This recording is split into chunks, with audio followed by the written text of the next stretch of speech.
do that part, so he was kind of getting stir crazy. Right. You know, Yeah. nothing to keep busy. Right. It looks.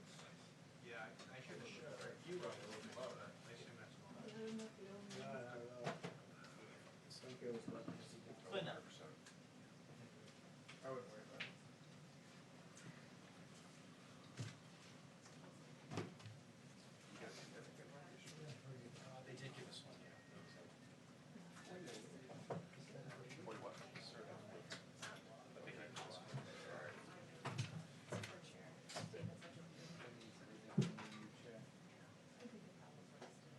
Yes, I do. You got me? Thank you.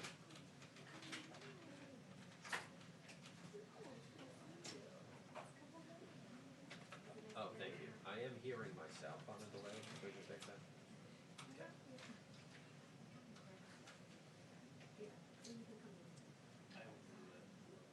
You can't be here. Go for it. I think there's. Yeah, you're good. Yeah. We're good. We're good. No, right here. Thank you. Oh, I go, I'm at 44, but I go like blue and 50. On the, 49. See? I know. What? 40? 44. Let's see. No, I'm not. Excellent. Thank you. I turn blue and dark. I don't think he's You 49? It looks good. No, it's like, it's not the worst guy.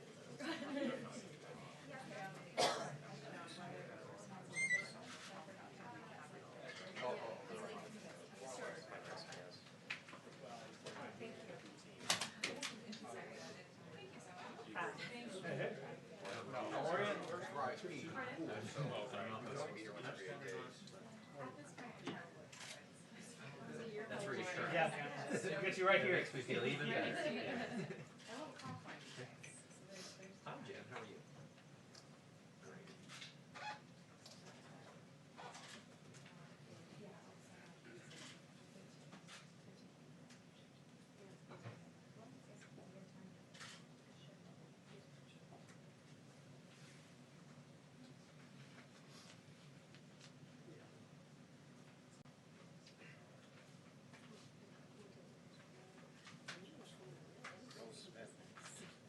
So you saw some? No. So I was like, Oh, you just I saw was some so pictures? irritated that they didn't let me in. Yeah. And then I was like, I wonder if anybody else has done it. And so I just started searching. And then this came up. Oh. There's assholes.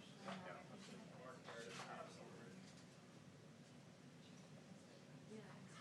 It looked like they filmed it. It was still kind of being a lot brighter red. But bring a ladder. Yeah, it's great. Problem is though that they're open. It's not right up where the seats are. So I think They're set back, right? they're set back, so it's, you know, there's a gap between the empty rows and then my senior's far away, unfortunately.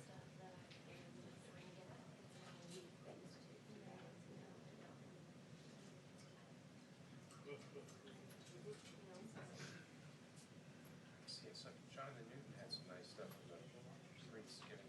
Yeah, on this parking lot, yeah. That's great. Yeah, there's a second one I was trying to do, but yeah, those are nice pictures. Can't do it without you, so. No, you can do, I mean, no problem. Do these guys stay here a little bit?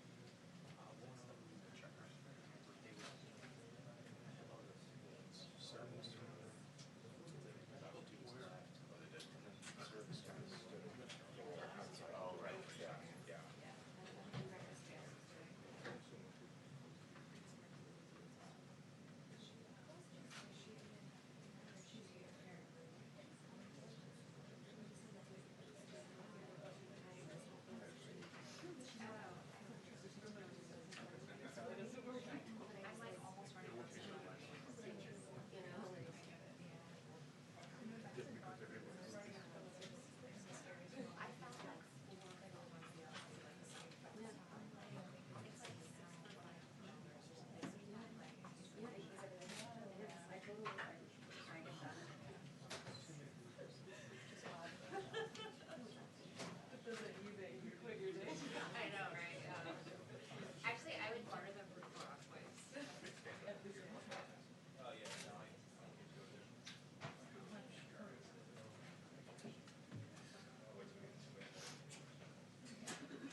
Thomas Eastern? Sorry, I get it right. Yeah. Especially after sports.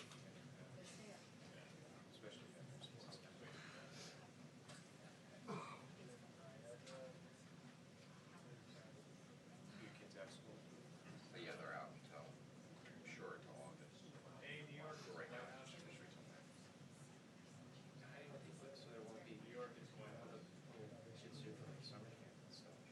We were just wondering that, like our summer camp sent us something that New York said, is going up. insurance doesn't cover us if we cancel. Wow. $1,000. Wow. Wow. Unfortunately, booked this year, they got a max. $3 grand. Hey, it's great. One of two. No, we have a second course one and a paper for it. Yeah, that and that's my one in May. Yes. 6:30. So if I get up and late, you won't know why. Those shitty companies are like, well, you know, we're not responsible.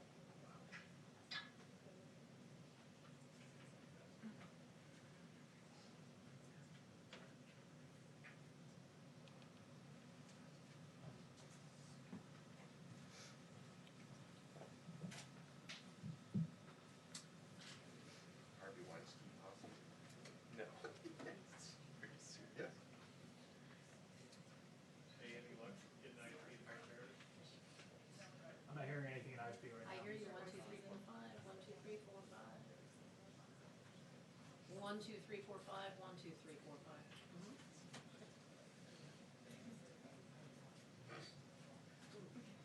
Prisons are disgusting. You already click on it. I mean, I heard the program earlier and there was a break and I haven't heard anything since. Because of all this? I'm programming now. Great, thank you guys. Last night. Hearing that. It's like Columbia. It's horrible. But aren't they rioting in the DUI? Oh my God. Yeah.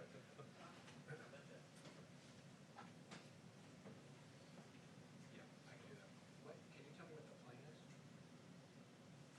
Okay, sounds good.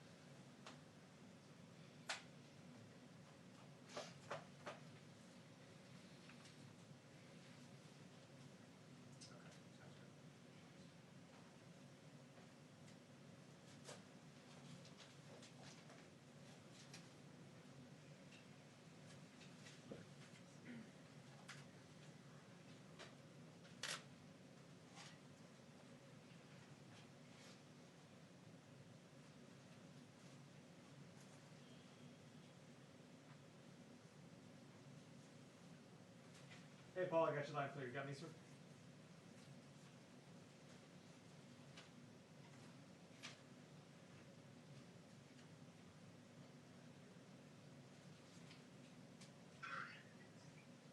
What the heck are you in?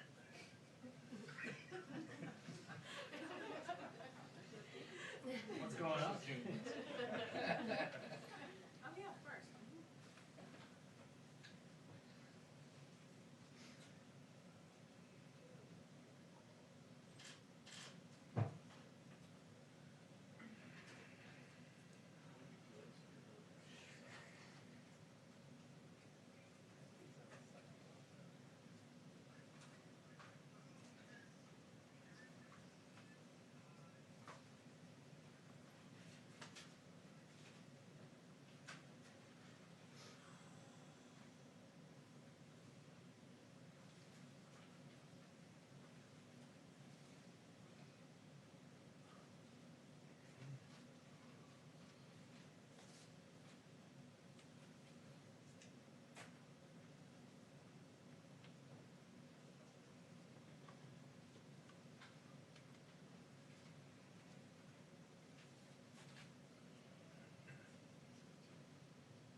they're taking us or not? Yeah, I'll have Thank it you. all up here.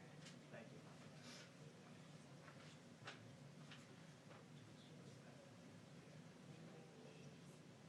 I can. Can you hear me okay? We're next. Okay. We're just gonna chat, right? Talk to me, Fox Report. We're just gonna chat.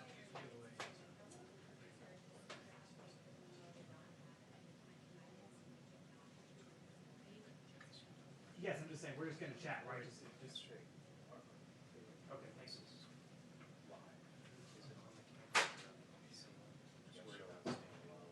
Yesterday, funny, I watched those, and I saw one here, so we're in the shop.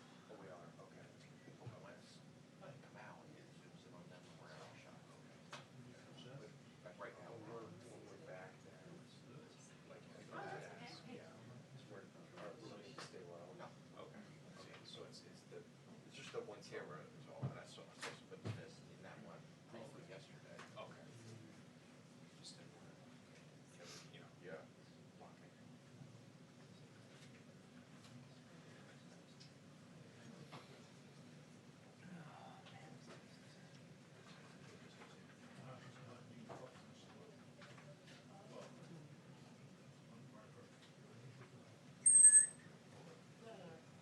Briefing will begin at 5:30 p.m. New York, can you hear me? Briefing will begin at 5:30.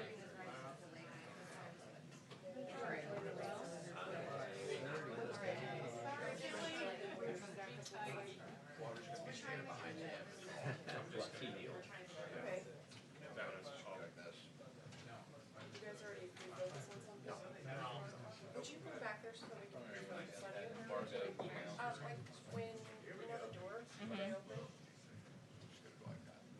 Well, I might be okay with this. Yeah. Okay, hold on. I think we got it. John, we just got word about that delay a few moments ago. The groans here in the press room as everybody's been waiting for the update, as well as the people at home waiting for updates on several fronts of what's happening as the government tries to tackle this outbreak. Two issues, though, that are top of mind right now. The stimulus package that's being negotiated up on Capitol Hill and the urgent call from so many hospitals and states for more medical supplies. Let's start with the latest, though, the action that's been happening all day long on Capitol Hill. The White House has sent Treasury Secretary Steve Mnuchin to really be the envoy here, negotiating between Congress as they try to come up with something that will help so many people and businesses that are worried about their jobs, their paychecks, worried about whether or not they're going to be able to pay rent or not. All weekend long, signs were pointing to a deal was likely going to happen. Indications were strong from both parties.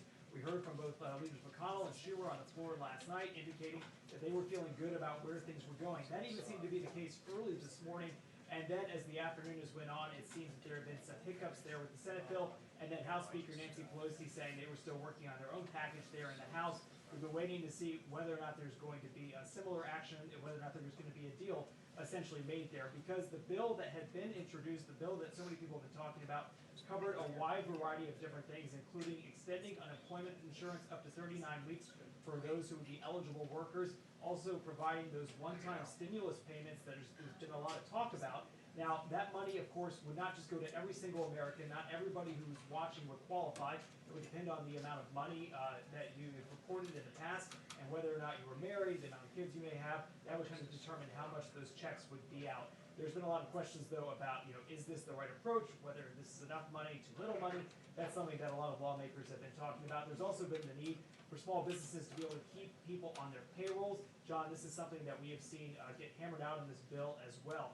Now let's talk about the medical supply issue. This is something that we've heard from so many hospitals, from governors, that they still need help securing, getting these masks, getting this protective equipment for those hospital workers that will be treating people coming in with the virus. The administration says it has been stepping up its effort to make sure that these hospitals do get supplies, whether it be those N95 masks. HHS, the Department of Health and Human Services, announcing that they placed a huge order yesterday for those masks, but it's still going to take some time to get there. We did hear from the governor of Illinois. He was one of a number of officials today that have been saying that they need more help, that states need more help getting this kind of infrastructure. The president and the governor kind of got into a war of words today on Twitter, both kind of criticizing each other. That's likely to come up during this briefing today. We've also heard from other mayors that are saying that they need more help from the federal government. The administration, though, John, has made it very clear that they feel they're doing all they can and also willing to do a lot more depending on what states need. John?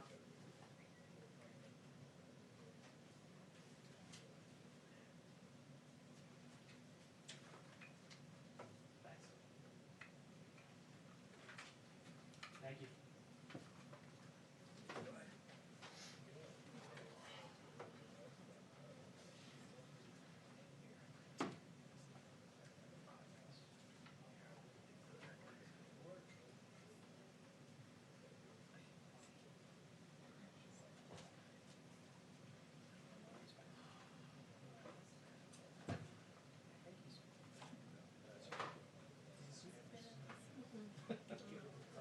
Must be.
That's probably next. They'll probably come out soon. Well, I don't know about you, but just whether you feel anything weird about it, doesn't just trigger that anxiety. Several times a day. I'm sure. Absolutely. Yeah, my wife, she texted me yesterday. She's like, I already know I have to jump to the worst case. My Uber driver this morning, she was a woman in her 70s, and she was saying, she just watching the coverage, she went to get checked because she was so worried because she had coughed.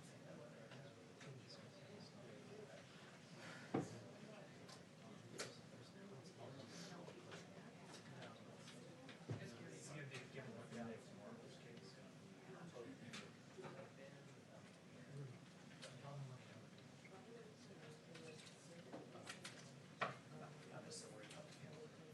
Just out of work right now. It's losing a weekend as a bartender.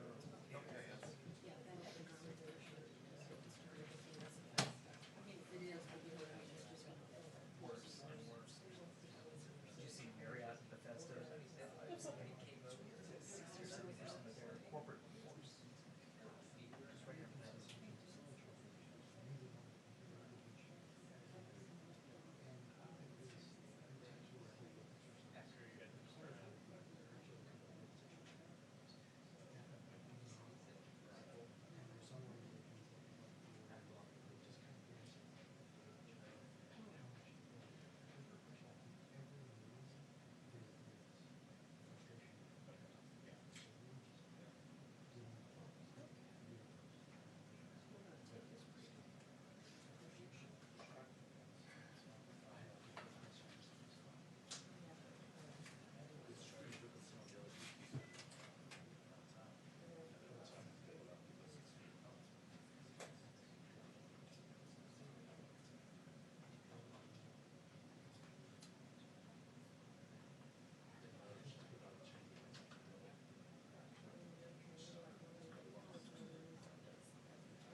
How long do you have to sit here in the front row before people stop texting you pictures in the back of your head?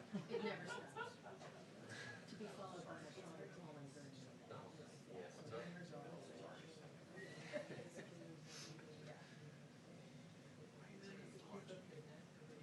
I know.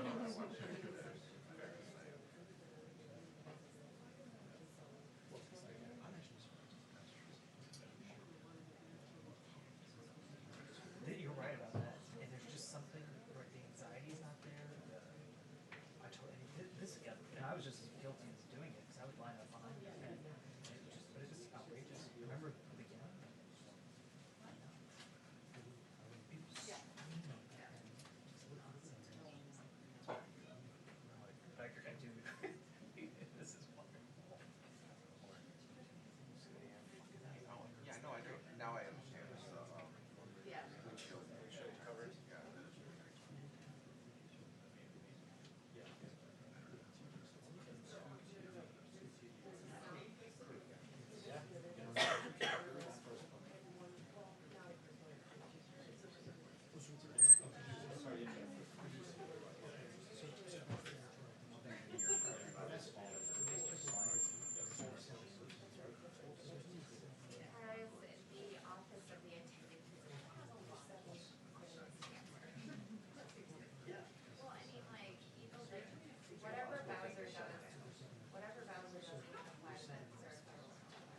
Romney's also self-quarantining. He's on. They're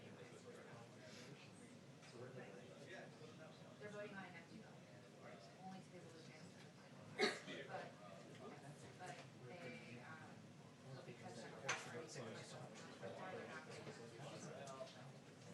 think. Have you been on the Hill? And now I.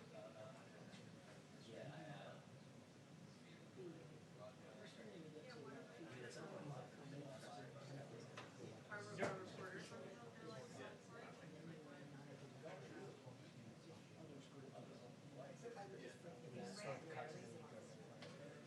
Oh, so that's, I mean, right, yeah. No, you're saying.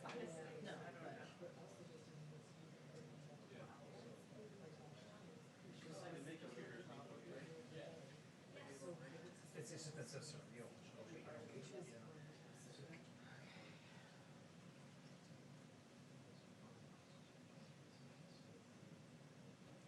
Romney also one of the ones who told us that I think he did talk this afternoon. I think. Also the one using his coat jacket to open the doors. Yeah.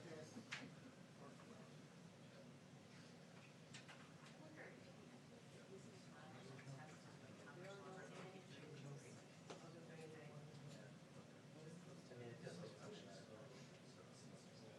Right. Well, cause they like ask more detailed questions about. I hope they.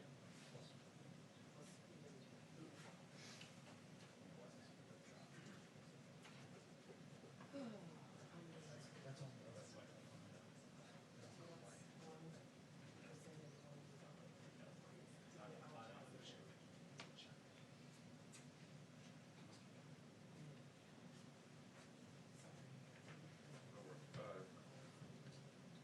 Lee Romney got all American quarantine. Yeah, they're It's in line with the absolute.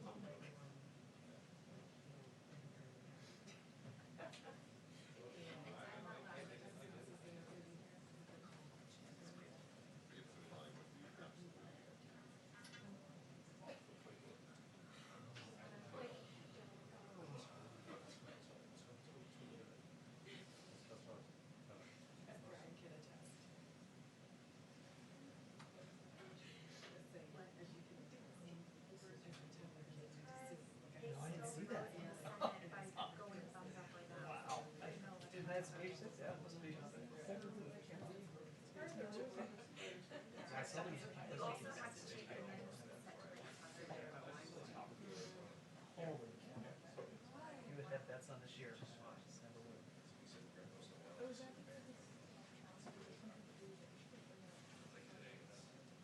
Yeah, I think so. So there's electronic voting in the House.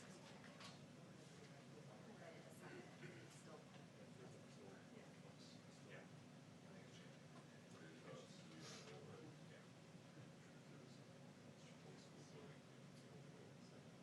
I mean, if it's a, you shouldn't, I mean, only intensive like a, you shouldn't. Do you think the House would come back or will they?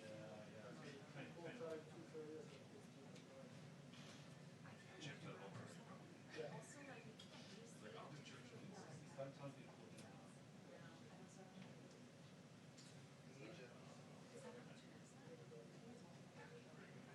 That's not about that.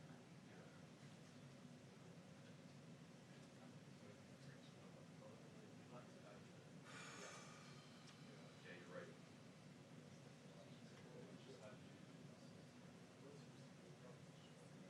Let's all go over there.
They wouldn't stay in the RICO. Oh, so that's changed. I was gonna say, that would be a possible situation.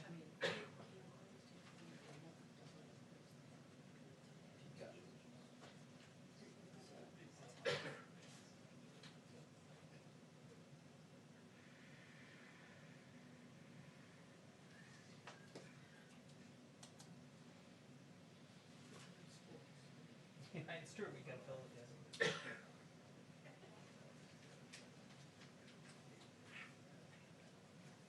I for sure thought they were gonna say, you know, it's amazing they still, in 4 weeks we figured it out. Oh my god. That's it.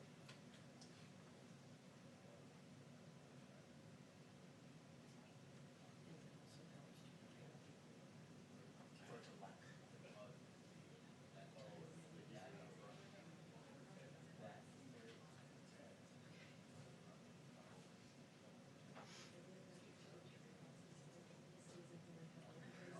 Yeah, coronavirus case.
life expectancy?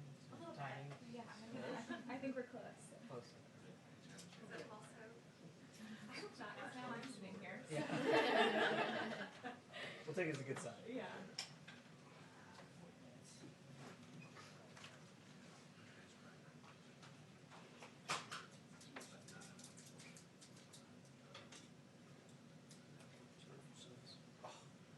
Very good. Yeah, wow.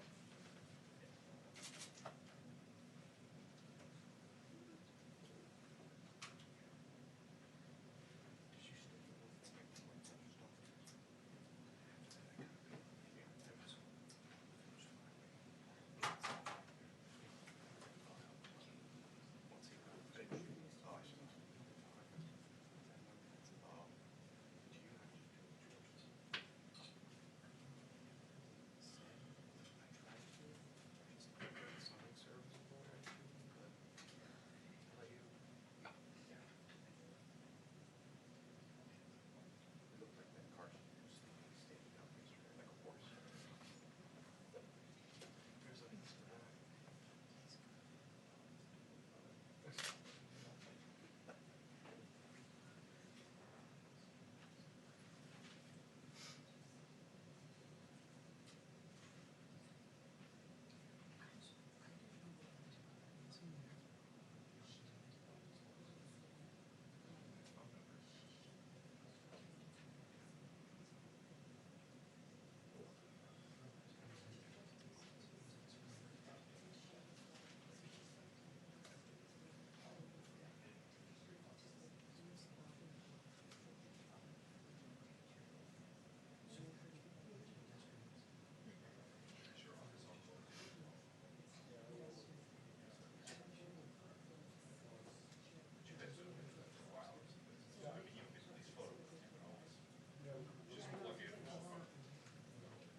Oh.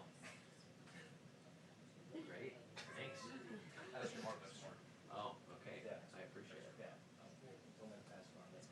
Yeah, I'm doing my best. Yeah. Sitting where they tell me to.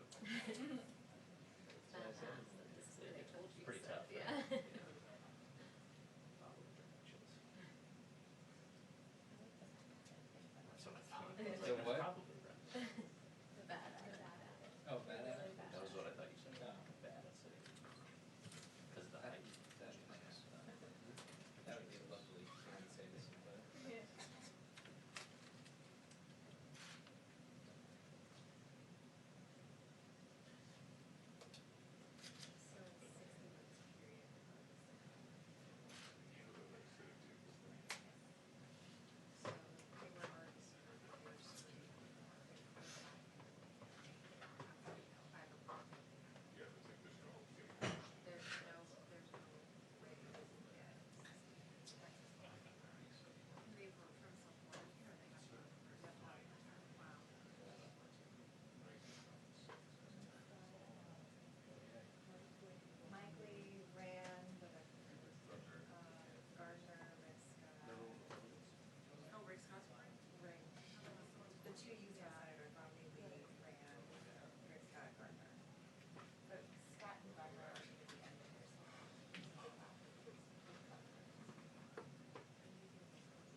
was here I got here about 6 this morning, and they seemed fairly. Good spirits. They were. They really were.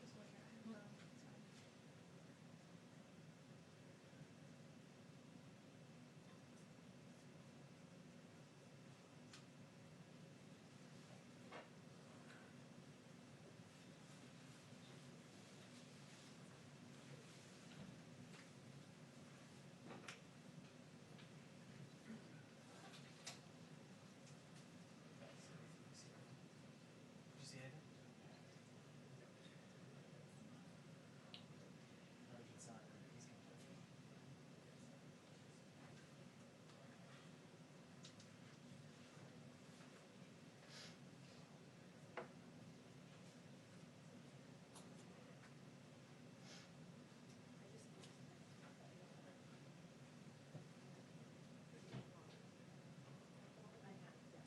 The boat was supposed to be at 6.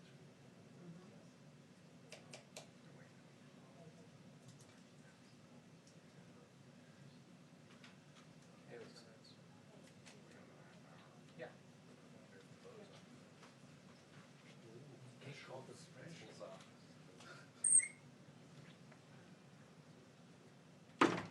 Yeah.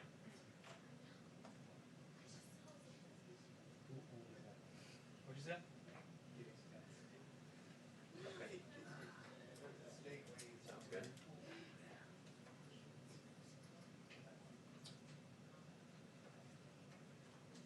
Okay.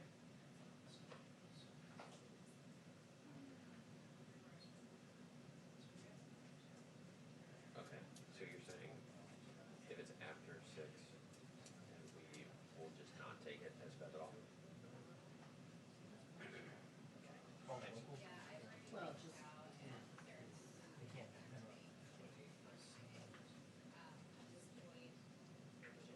I'll let you know if I hear anything, but I've already asked. Nothing so far, unfortunately. Sunday night, everybody home, people want to know what's going on. yes, they do. You don't have to worry about getting looking.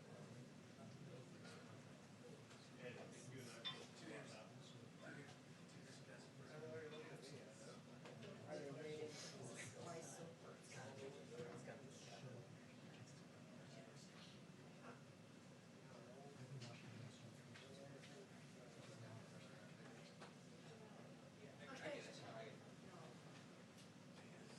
Are we looking close, or what's it look like? Arc? Yes.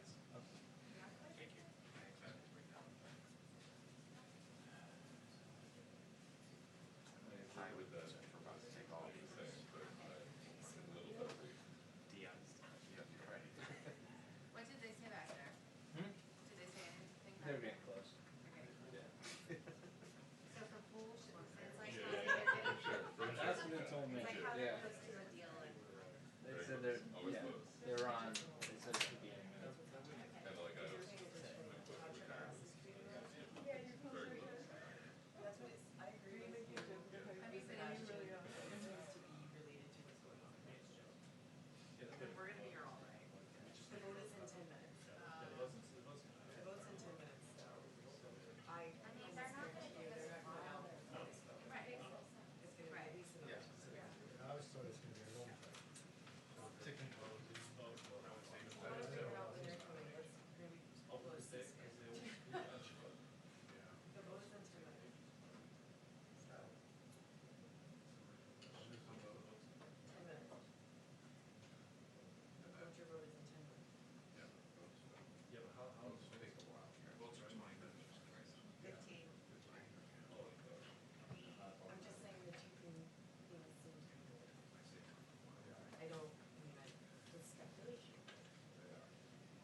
begin in 2 minutes.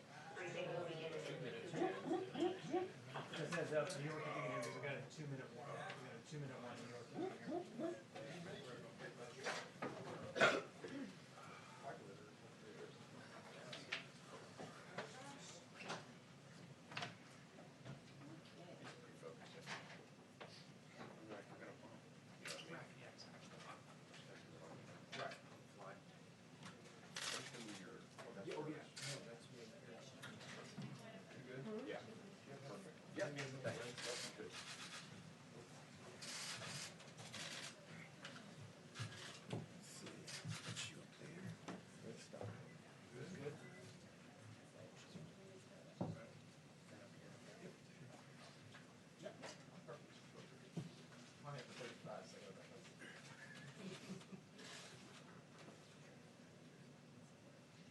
Temperature checks good today, everybody? Everyone's got a clean bill of health?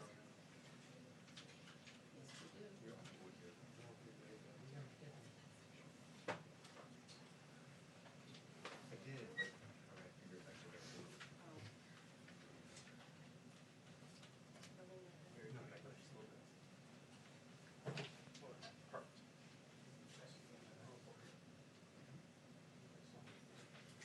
You okay?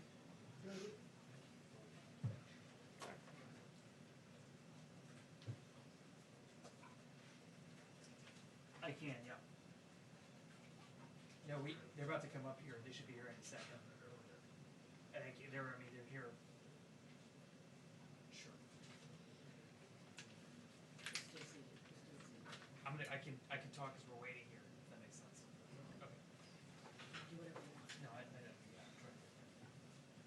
Here they come now. Here they come.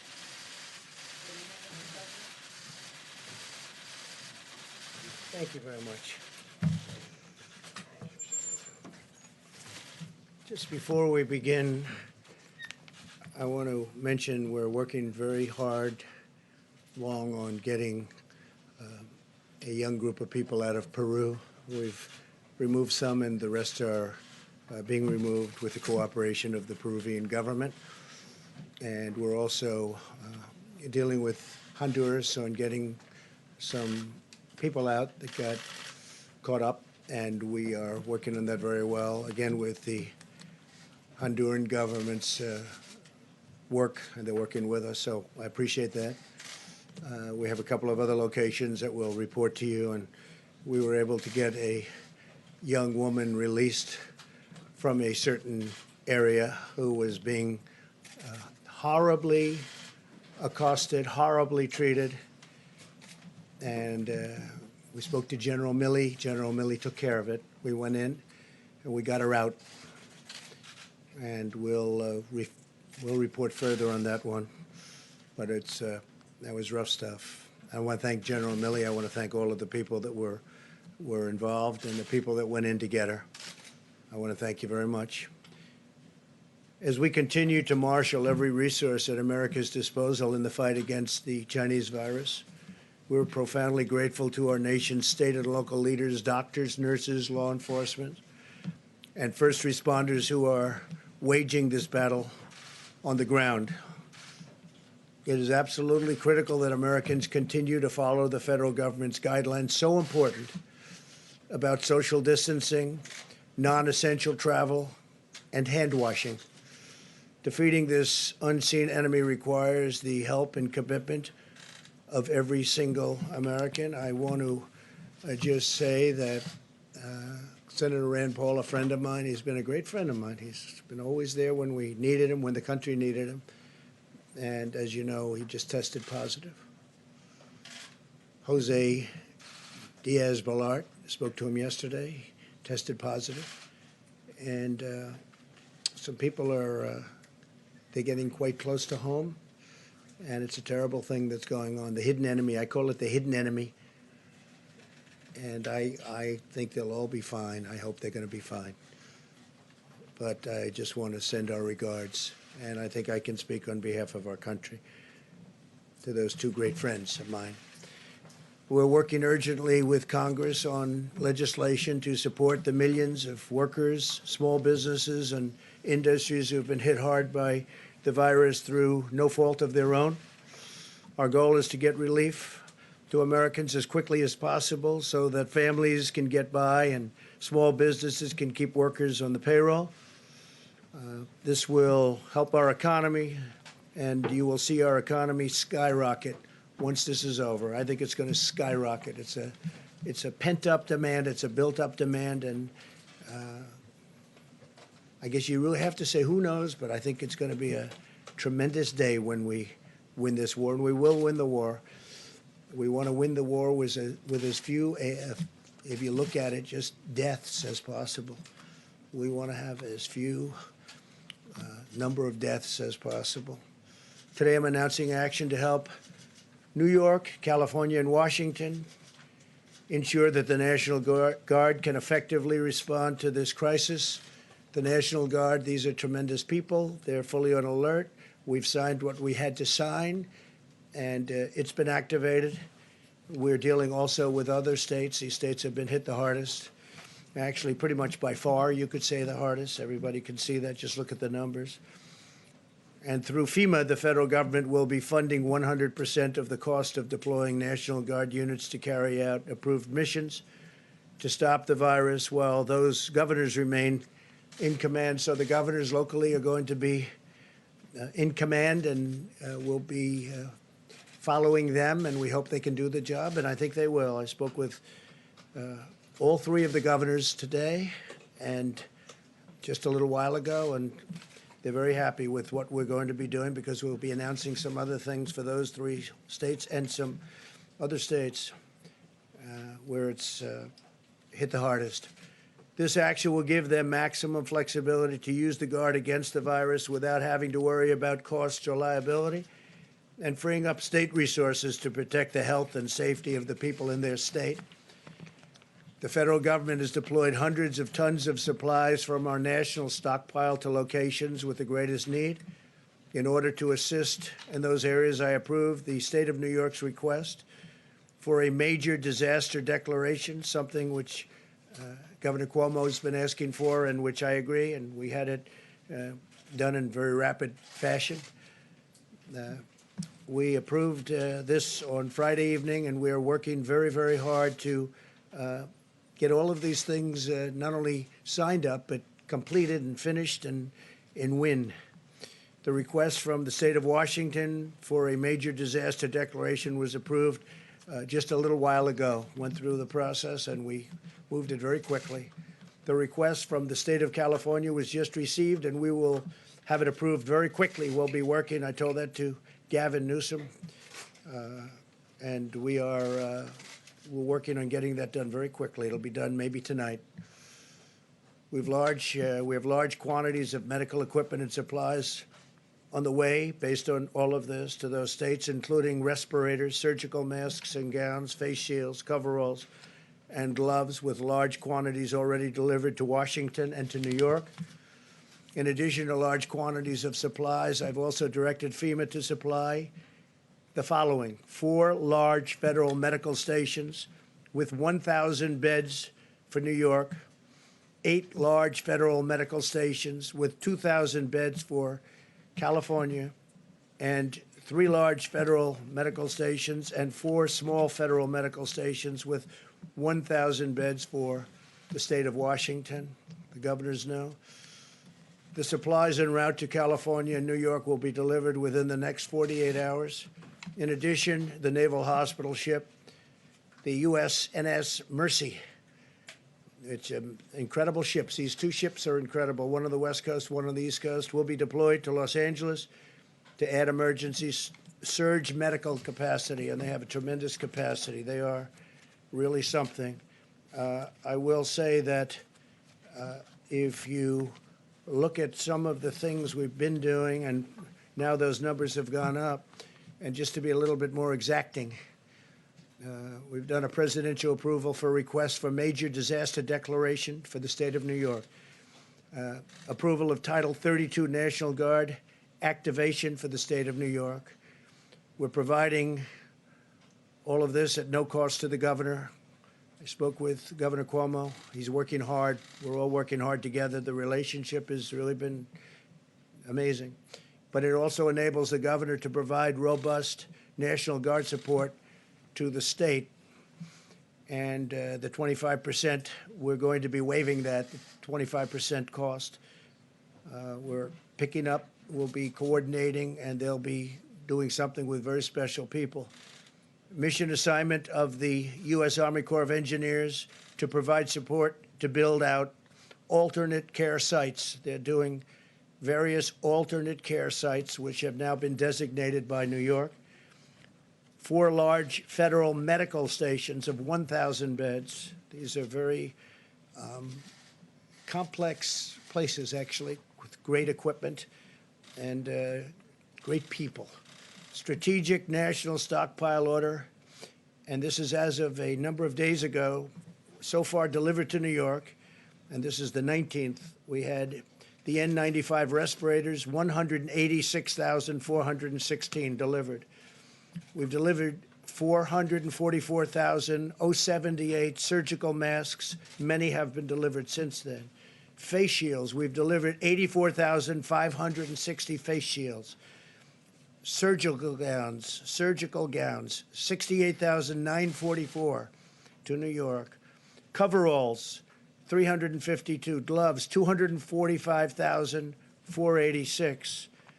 Also to New York, in terms of what's been delivered just since then, the numbers are quite large, and we have tremendous numbers of companies also making equipment. For the state of Washington, we've delivered 369,000 N95 respirators, 507,406 surgical masks. And this is as of about 3 days ago. Face shields, 63,788 face shields. Surgical gowns, 107,850. Gloves, 240,376. And we have many, many things pending. It's actually not pending. They're being fabricated. They're being made, and they're moving.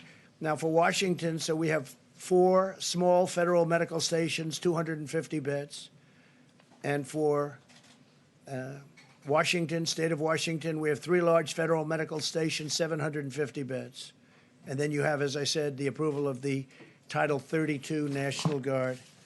State of California, again, to be very precise, we're going to have the approval of the Title 32 National Guard activation. And we're providing all of this, again, like in New York, at no cost to the governor, meaning to Governor Newsom and the state, no cost to the state. It enables the governor to provide robust National Guard support to the state. So they're going to have control of the National Guard. Federal government sending, these are incredible people that are being sent. We have 8 large federal medical stations with over 2,000 beds, and that's going to California. And then Strategic National Stockpile Order.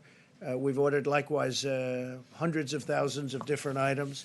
I won't go into the exact numbers, but the numbers are very substantial. But we're having tremendous additional numbers sent.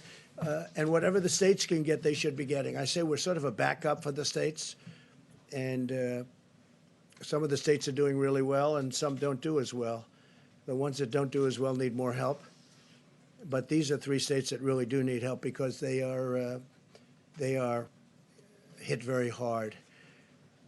And the outpouring from the private sector has also been extraordinary. I'm pleased to report that Honeywell, great company, has just announced it will immediately expand its personal protective equipment manufacturing operations in Rhode Island to produce millions of additional N95 masks. They're very hard to get. They're actually quite complex. For the U.S. government strategic national stockpile, they'll be immediately then delivered to the various states. This expansion is already underway, and it's going to provide a lot of jobs for that state, probably around 500. The masks will be distributed by the government for the use of the health, safety, and emergency, and this for response workers, primarily for response workers. These are very high-end. This expansion is in addition to Honeywell's action to more than double production of its existing personal protective equipment manufacturing plants. They make a lot of different things, and they're doubling and tripling their production. They're going round the clock. Today, I'm also announcing the launch of a new public-private consortium organized by the White House, the Department of Energy, and IBM to unleash the power of American supercomputing resources to fight the Chinese virus. The following leaders from private industries, academia, and government will be contributing, and they're going to be contributing a lot of different things, but primarily computing resources to help researchers discover new treatments and vaccines. They'll be working along with NIH and all of the people that are working on this. But tremendous help from IBM, Amazon, Google, Microsoft, MIT, Rensselaer Polytechnic Institute, the Department of Energy's National Labor Laboratories, the National Science Foundation, and NASA. They're all contributing to this effort, and they're fully in gear. This afternoon, I also want to update you on the steps we're taking to protect and serve our country's 18 million veterans. These are great people. Our amazing veterans have shown their eternal loyalty to our nation, and this is the time where they're in need, and we are going to show our loyalty to them. We're being very protective of our veterans. We're working on certain hospitals where we may be doing some work in Louisiana in particular and some other states, veterans hospitals. We're going to be very protective of our veterans. Some of them are of that very vulnerable age, and some of them obviously are not feeling well, and some of them are still suffering the wounds of war from many years ago. Yesterday, I signed vital legislation to ensure that the GI Bill will cover distance learning during this emergency. I also spoke with many of our veteran service organizations, or the VSOs, to describe our unprecedented action. In February, the Department of Veterans Affairs established 19 emergency operations centers throughout the country. One of the things that they've been trying to get done for many years, you all know this from following me over the last number of years, but we got it done pretty quickly. They've been trying to get it done for many, many decades, was choice, veterans' choice, and also veterans' accountability.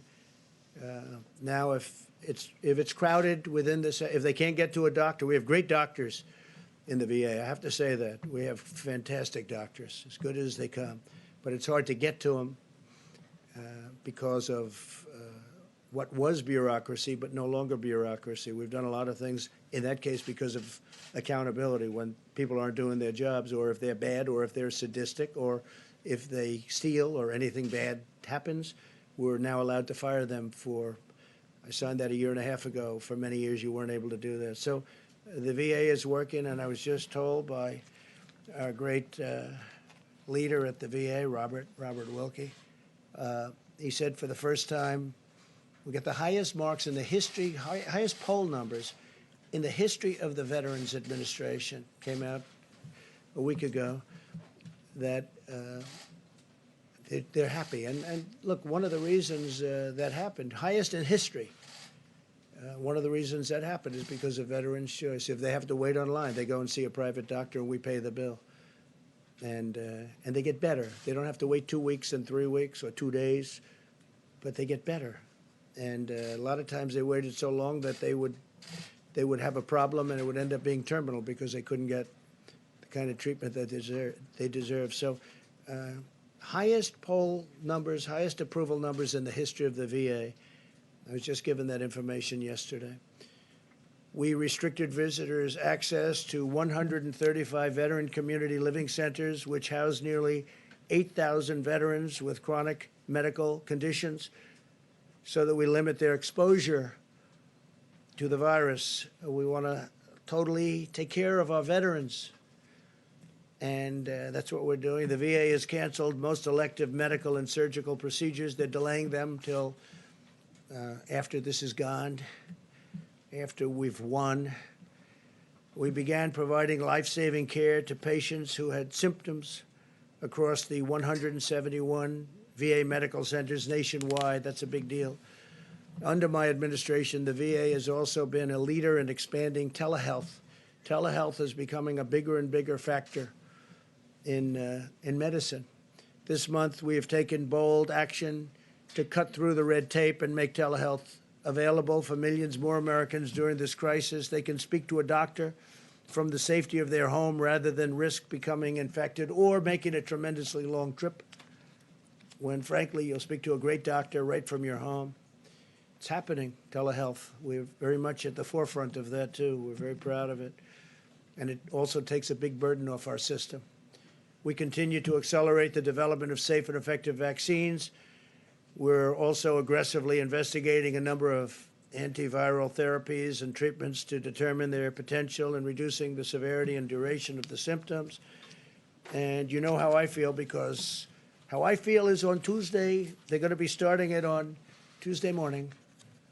And we're going to have some medications delivered that we're going to see if they work. They certainly are effective in other ways, and they are safe from the standpoint is that they're not killing people. We're not going to have that. So a lot of great things have been happening in that regard. I just want to finish, and then we're going to ask a couple of people to say a few words that have been so much in the forefront of this incredible job that we've all been given. But I want to say that I know that this is a challenging time for all Americans. We're enduring a great national trial, and we will prove that we can meet the moment. I want to assure the American people that we're doing everything we can each day to confront and ultimately defeat this horrible, invisible enemy. We're at war. In a true sense, we're at war, and we're fighting an invisible enemy. Think of that.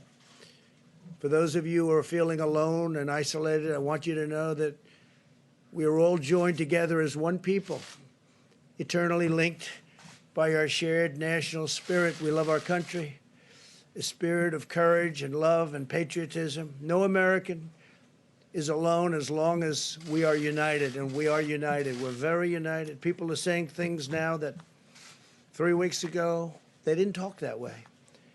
We're very united. No force is equal to the strength of really a unified America, united America, an America like we have it right now. For those worried and afraid, please know as long as I am your president, you can feel confident that you have a leader who will always fight for you, and I will not stop until we win. This will be a great victory. This is going to be a victory.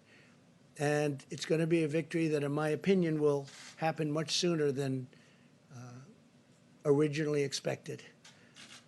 It's now attacking, the enemy is attacking 144 countries at this moment. 144, that's unthinkable. There's never been anything like this. And it's vicious. It is vicious. Some people recover well, and some people have a hard time. We all know that. But we will be totally victorious. We will then get our economy up to a level that it was, and in my opinion, beyond, because that will be a pent-up demand. There is a pent-up demand, and a lot of great things will happen. But I'm very proud of our country. I'm very proud. I'm very proud to be your president, and it's just something that's just, you're very special people. So thank you very, very much. And I'm going to ask, if I might, a combination of Pete. Why don't you start off? Okay, please. Thank you, Mr. President. Thank you. Just a little bit about what we're doing in Washington, California, and New York. We understand that the states of Washington, New York, and California are the areas seeing a steady increase in COVID-19 virus cases. In order to assist with additional needs identified in those areas, the state of New York was approved for a major disaster and declaration this morning. Washington State was also approved earlier today. California submitted their request, and the President will consider it immediately. We have medical supplies en route to these states, including respirators, surgical masks, gowns, face shield, coveralls, gloves, with quantities already delivered to both Washington, New York, and California.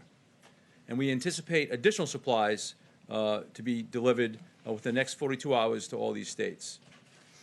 Under President Trump's unprecedented national emergency declaration on March 13, FEMA is assisting state, local, tribal, and territorial governments, including reimbursing eligible emergency protective measures taken at the direction or guidance of public health officials in response to this emergency. All 50 states, the District of Columbia, 5 territories, and 2 tribes are working directly with FEMA under the nationwide emergency declaration for COVID-19. With the assistance of the FEMA regional administrators who are throughout the country, we are working to address the needs of state and local officials everywhere. States, tribal, and territorial governments do not need to request separate emergency declarations to receive FEMA assistance under this nationwide declaration. The emergency declaration does not authorize direct financial assistance available to individuals such as disaster unemployment assistance or other needs assistance at this time. Just a note on the USNS Mercy. Based on analysis of potential needs for hospital beds on the West Coast, the decision was made that the USNS hospital ship Mercy would have the greatest impact in California. The Department of Defense has been given direction to dispatch it to Los Angeles immediately. DoD has advised that the Mercy can get into position within a week or less of today's order. Even though there are more cases right now in Washington, the projected needs for beds in California is 5 times more that of Washington. The Mercy will be used to take pressure off local hospitals, other medical needs, and not for treating COVID-19 cases. And finally, a little bit about the National Guard. The federal government continues to take aggressive action and proactive steps to address the COVID-19 threat as we attack the health and safety or protect the health and safety of the American people. It remains our top priority. The National Guard is especially posted and equipped to assist federal, state, local agencies while serving the public. In response to this unprecedented nationwide operation, President Trump has approved Washington, California, and New York National Guard units under Title 32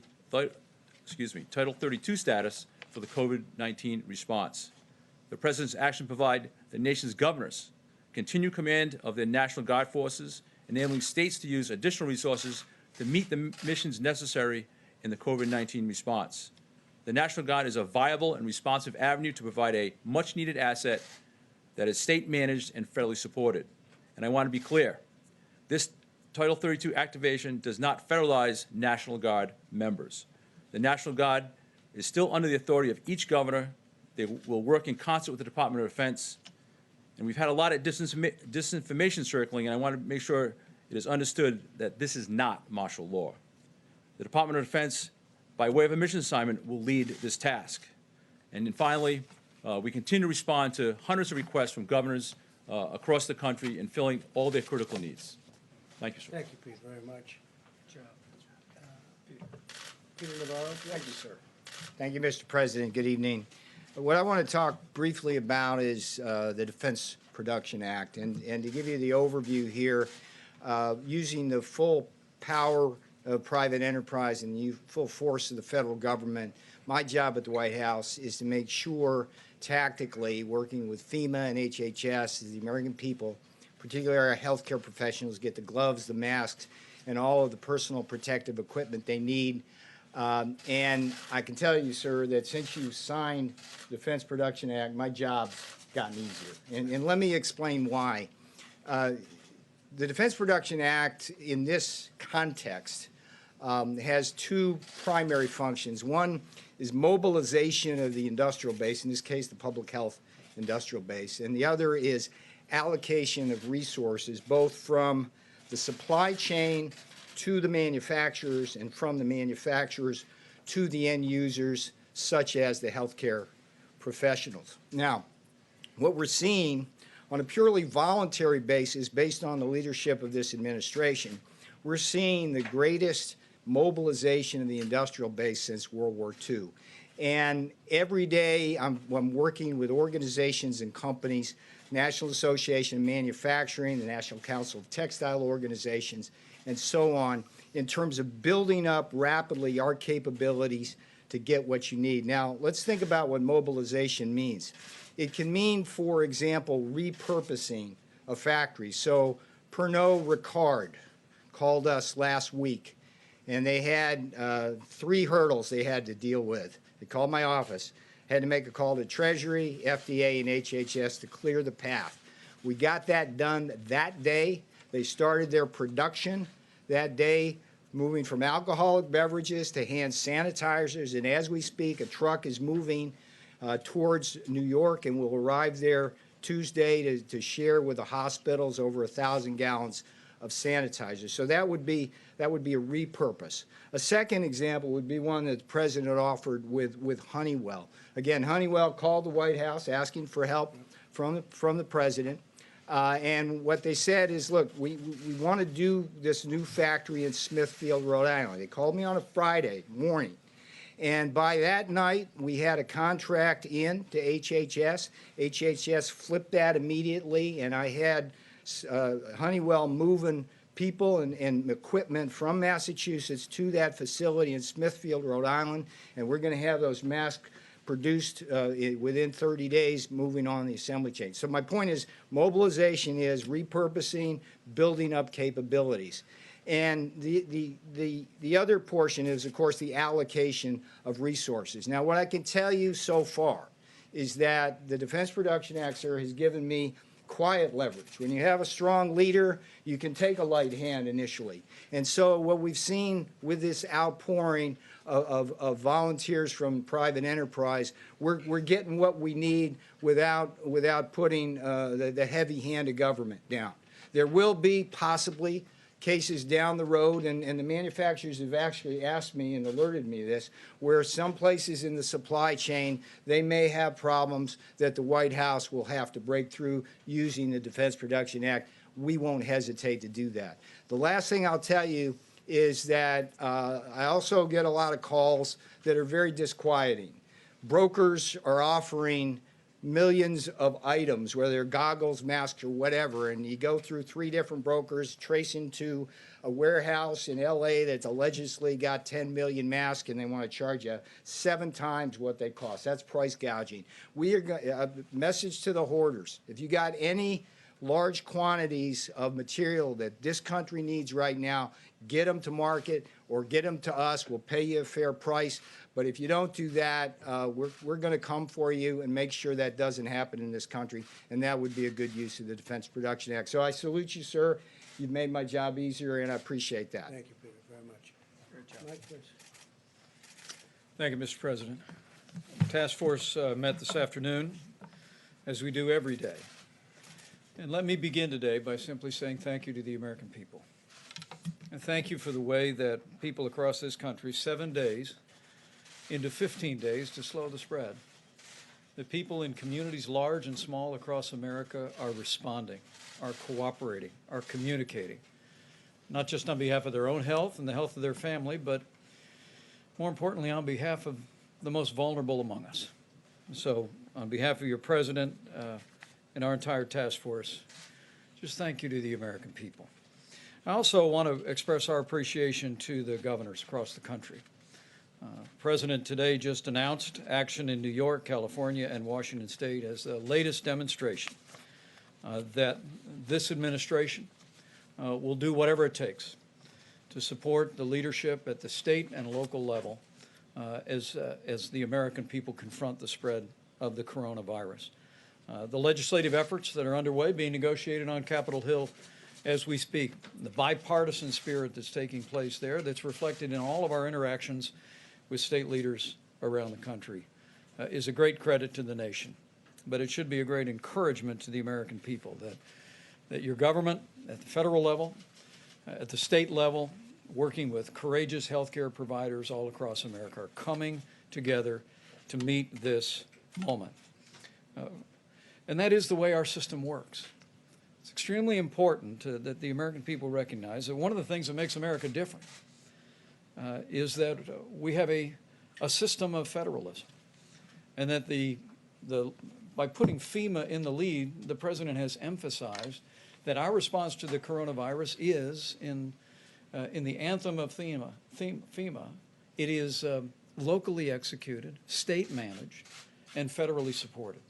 We want the people on the ground, the decision makers, to have what they need. We want states to be able to manage the unique circumstances in their states.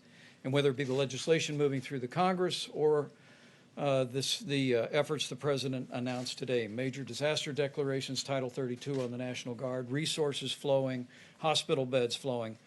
We're going to continue to make sure that our states have what they need to meet this moment. Our task force continues to focus on the priorities the President's given us. They are testing, mitigation, and supplies. And on the subject of testing, as is evident to people across the country, testing is more and more available every single day. We'll be detailing tomorrow from this podium the progress that we are making on tests. At this day's reporting, 254,000 Americans have been tested and received results in coronavirus tests, with slightly more than 30,000 actually testing positive. There's a bit of an encouraging word in that for every American. Remember, everyone that's being tested now, with the exception of our healthcare workers, are people that have symptoms that make them think they may have the coronavirus. And as our numbers come in consistently, because the 254,000 does not include all the local hospitals or all the local labs in our states, it's working out to be about 1 in 10 Americans who've been tested who thought they had coronavirus actually had it. 9 out of 10 did not. But we'll continue to roll out the testing to provide that resource to the American people. And we're working to make testing happen faster. We expect from word from the commercial labs that we should be caught up on the backlog in testing by the middle of the week. And we are urging today, on the President's behalf, that all labs would prioritize inpatient testing. Let me say again, to all of the commercial labs in the country, you will receive guidance from HHS tomorrow. But on behalf of the President and the White House Coronavirus Task Force, we are urging all commercial labs to prioritize inpatient testing. We want people that have been checked into a hospital that are being treated for what they suspect to be coronavirus to receive those tests more quickly.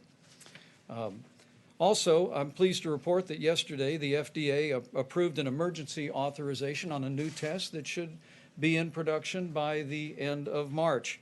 It actually would be a coronavirus test, the results of which come back in 45 minutes. And we're also working, the FDA is working with manufacturers around the country to come up with even faster, more innovative tests. And as we told our governors in several calls this week, governors and state health officials should simply contact FEMA for the latest information on testing solutions. Let me also say, tomorrow when we gather at this podium, we'll be unveiling, with Dr. Bob Redfield in the lead, new guidance for people that work in law enforcement, first responders, people that work in what we call critical infrastructure in the country. It was in early March the CDC issued guidance for people that were asymptomatic or did not have symptoms, but who had been exposed to someone with coronavirus. We gave them guidance about being able to return to work wearing a mask for 14 days. And tomorrow at this podium, CDC will unveil, in cooperation with the Department of Homeland Security, new guidance which will make it possible for people that have been exposed to return to work more quickly by wearing a mask for a certain period of time. Let me also amplify a point on behalf of the President and on behalf of the State Department about Americans abroad. You know, one of the reasons why the United States is in a different position today than portions of Europe are, and China and elsewhere, is because the President suspended all travel from China. He suspended travel from Europe and the UK and Ireland. But the State Department is working around the clock to assist Americans who may find themselves overseas. They're able to come home. There's no barrier to Americans coming back to American soil. They're screened when they come home through a series of airports. But we're aware that with flights being canceled, some Americans have found themselves unable to find a way home. And as the President said, we've been working very diligently through the State Department to make it possible. Their commercial flights have been chartered. We're also working with the military for a backup on flights. At this point, the State Department has brought more than 3,000 Americans back home. But speaking to the Secretary of State today, he wanted me to share a website and a phone number for any American that might be looking on from overseas. You can call the Smart Traveler Enrollment Program at 1-888-407-4747. Or you can go online at step.gov www.state.gov. This will allow our embassies and consulates to gather important information about your situation and work to facilitate to bring you home. Let me say finally, as I began, let me close. As the chairman or the leader of this White House Coronavirus Task Force, we are 7 days into 15 days, and the American people are responding. Because as we speak about supplies, as we speak about testing, the most important thing every American can do is heed the guidance and the direction from your state and local officials, particularly in areas where we have widespread coronavirus infections. But for every American putting into practice these measures that the President alluded to at the very beginning of his remarks is a way that we can do this, America. That we can lessen the magnitude of the coronavirus in our country with the cooperation, compassion, generosity, and prayers of the American people. We can slow the spread, we can protect the most vulnerable, and we can heal our land. So let's do it, America. Thank you, Mike, very much. Thank you. Thank you very much, Mike. So just a couple of little things that will take some questions. Maybe you will have some, maybe you won't. That'll be a shock. You'll shock the American public. But I have to say on the testing, if this works out, and we think it might, the new test will be a very simple one, much easier than the existing test, which is quite complex and not a lot of fun to take. And this will be a game changer.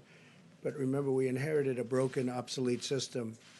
It was good for a small number of people, but not good for the millions of people that we're talking about. And we've made this into a system that no matter where you go in the world, that's where they're going. That's what they want to do. That's how they're going to be doing it should something like this happen again. So our people have done a fantastic job, really a fantastic job. And I hope the new test works out. We'll know fairly soon, I think, Doctor. We're going to be knowing about that fairly soon. Hopefully it'll check out or test out. And we certainly are looking forward to that. That will be a very simple test by comparison. Won't be unpleasant at all. And one other thing, the ships. So we have the Mercy, and it's going to California, as you know. That's on the West Coast now.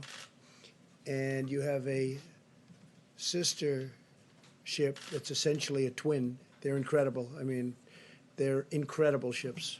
I've seen it. I've seen one of them, and they are unbelievable what they can do and the capacity. Many operating rooms, you know, they're wartime ships. They're meant for war. Many, many operating rooms, stainless steel. These rooms are as good as there is anywhere in the nation, actually.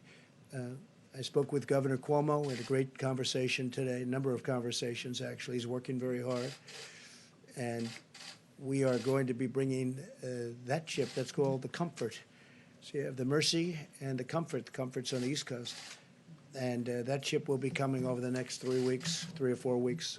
It was in the middle of maintenance, and we are moving the maintenance very, very quickly, and we're also supplying the ship simultaneously. It's actually big supplies going into those ships, big. And that ship will be coming up here over the next few weeks, and we'll probably be putting it in New York Harbor. And we're making arrangements for that also as to where it's going to be docked. So you have the Mercy and you have the Comfort. They'll be coming up. The Mercy will start very, very quickly. It'll be arriving in Los Angeles pretty soon. So we look forward to that.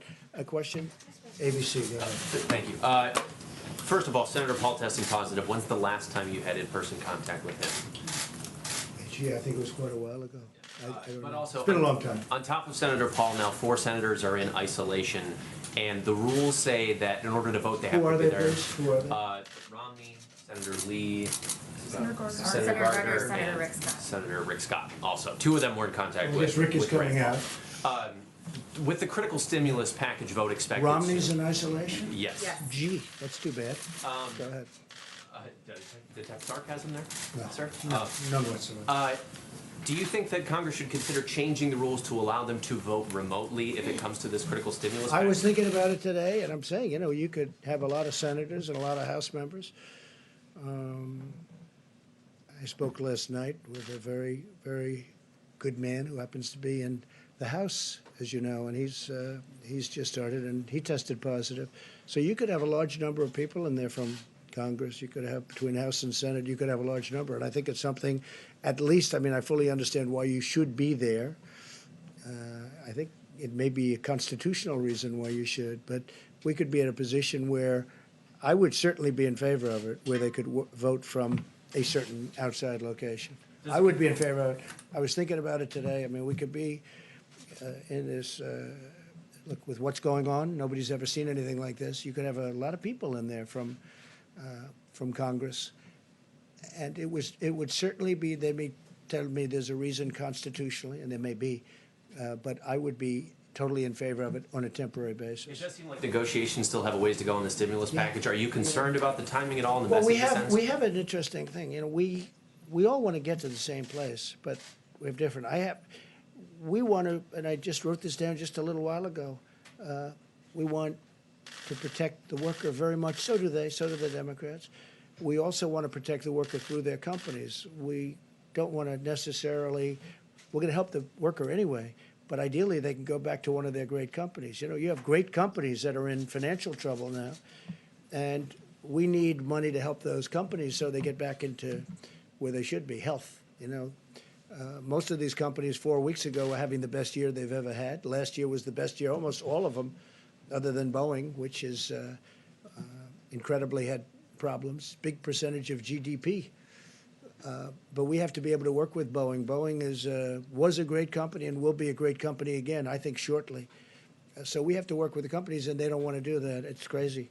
They don't want to do that.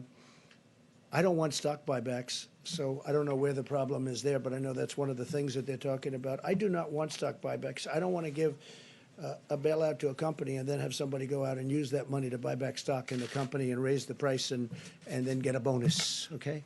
So I may be Republican, but I don't like that. I want them to use the money for the workers. I want them to use the money for the company, to help the company in the airline business to take care of their planes and all of the things they have to do, including buying new planes. But I don't want stock.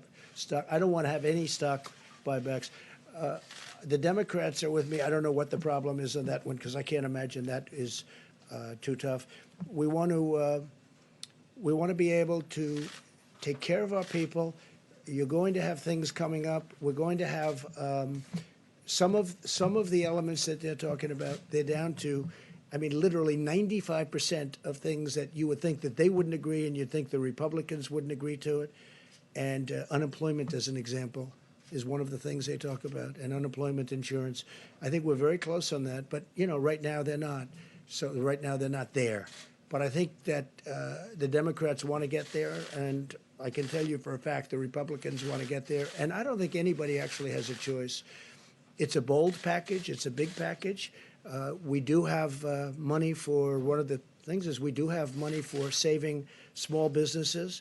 I don't imagine the Democrats, because we have a lot of money set aside for small businesses.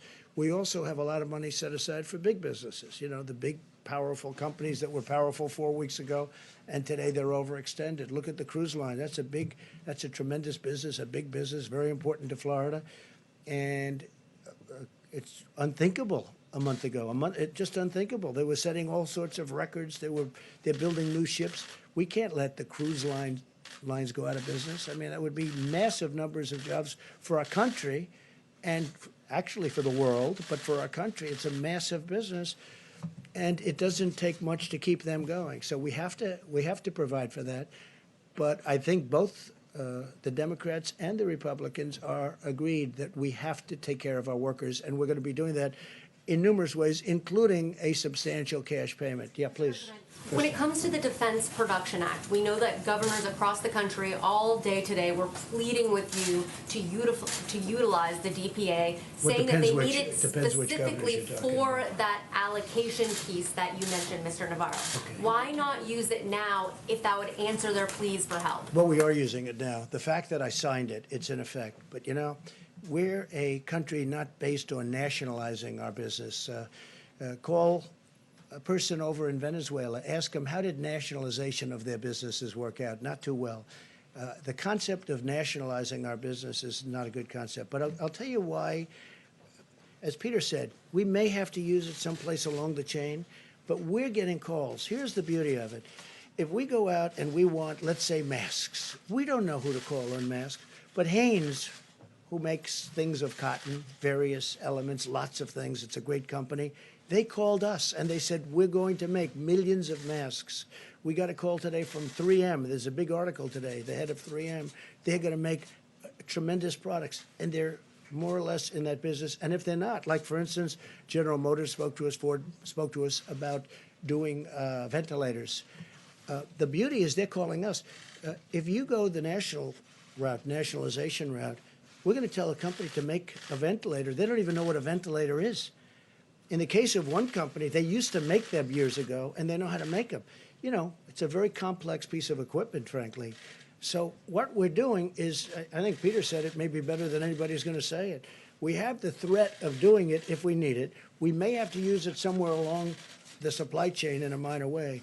But we have millions of masks being done. We have respirators. We have ventilators. We have a lot of things happening right now. So just the threat of using it. But using it's actually a big deal. I mean, when this was announced, it sent tremors through our business community and through our country. Because basically, what are you doing? You're talking about you're going to nationalize an industry, or you're going to nationalize. You're going to take away companies. You're going to tell companies what to do.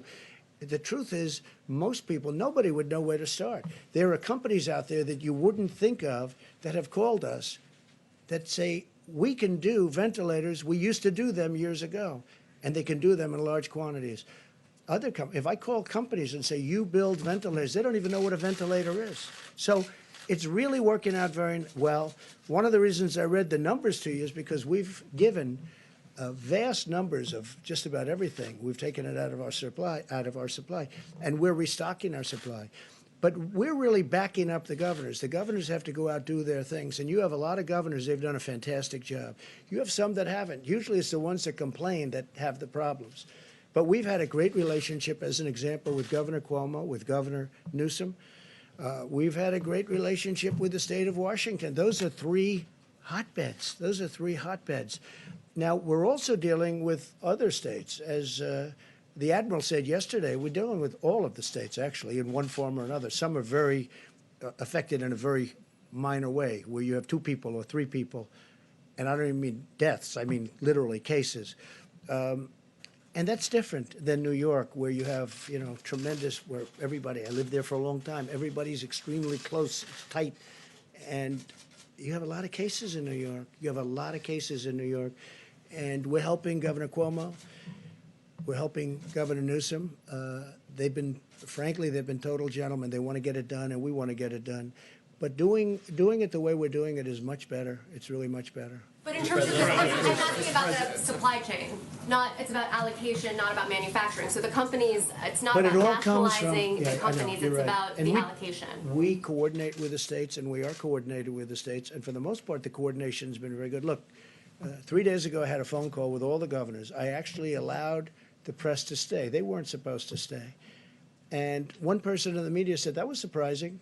It's actually a little risky doing that, because we had Democrats and we had Republicans. And, you know, they're politicians, and they always have something to say. Well, I took a lot of calls, and we really didn't get one nasty or bad response. They were thanking us for the job we did. And I had the press standing. I don't know if you were there. I don't think so. I had the press standing there watching. They weren't supposed to be there, but I said, let them stand there. The governors were very complimentary, very, very complimentary. And I watched over the last few days Governor Cuomo. I watched Gavin Newsom in California. I watched both of them, and they've been, you know, very complimentary. And those are really the hotbeds. And so we want to keep that going. I'm very proud of this country, and I'm frankly very proud of a lot of the politicians that normally we're fighting with. We have different views on things, you know, a little different view. But we're going to get to the same place. We have different views, but we're going to get to the same place. Yeah, please. Yes, I wanted to ask if you're considering an executive order to free elderly, nonviolent criminals from federal prisons? We have been asked about that, and we're going to take a look at it. It's a bit of a problem, but But when we talk about totally nonviolent, we're talking about use of totally nonviolent prisoners. We are actually looking at that, yes. And a quick I wanted to ask also, your administration eliminated a key position in China in July, a medical epidemiologist embedded in China's disease control agency, and it was just months before the first cases were spotted in Wuhan. So the question is basically why the post was eliminated and Well, I investigated. could ask anybody, would you like to take that one, Bob? But you know, this is just like all of the other stuff that you, not you, but that the press was asking, all of which turned out to be, we actually gave CDC more money, not less money. They said we defunded. It turned out it was more money. Every one of those things that were said were 100% wrong. And this sounds like another one of them, but anyway, go ahead. Yeah, as you know, CDC has offices all around the world right now to do our function to detect and prevent and respond to outbreaks where they occur.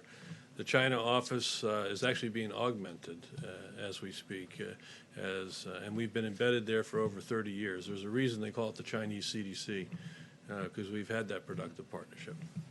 Mr. President. And I wish, again, our relationship with China is a very good relationship. I wish they told us 3 months sooner that this was a problem. We didn't know about it. They knew about it, and they should have told us. We could have saved a lot of lives throughout the world. If you look at what's happening in Italy and Spain and a lot of other countries, we could have saved a lot of lives throughout the world. Kelly? Mr. President, given the diagnosis for Senator Paul and people being self-quarantined, what concerns do you have about the direct threat to the function of the Senate, the ability to get this important package that people are waiting for passed? And should Americans be expecting you to extend the 15 days, given the climate of how this is spreading at this point? Well, I hope we won't have to. It's possible, but we'll have to see how that works. As far as the Senate is concerned, we are looking at some, you know, some of the folks are feeling very good. Some are quarantined, but they're negative. They may be totally fine, okay? Others are positive. We're just finding this now for the first time. I mean, over the last 2 days, we found that. Do you see it as a threat to the aid package that Americans are waiting for? No, I don't see any threats at all. Honestly, I don't see any threats at all. It'll all work out. It is a question, and a very good question, I thought, that we are considering. Now, I don't know if you can do it constitutionally, but we are considering letting people vote, senators, congressmen and women, vote from a separate location, from a outside, namely a hospital or a home, depending on where they are. So we are looking at that. It's a little trickier question, most people would believe, but we are looking at that very strongly. Mr. President, speaking of this, I think Kelly was kind of alluding to it.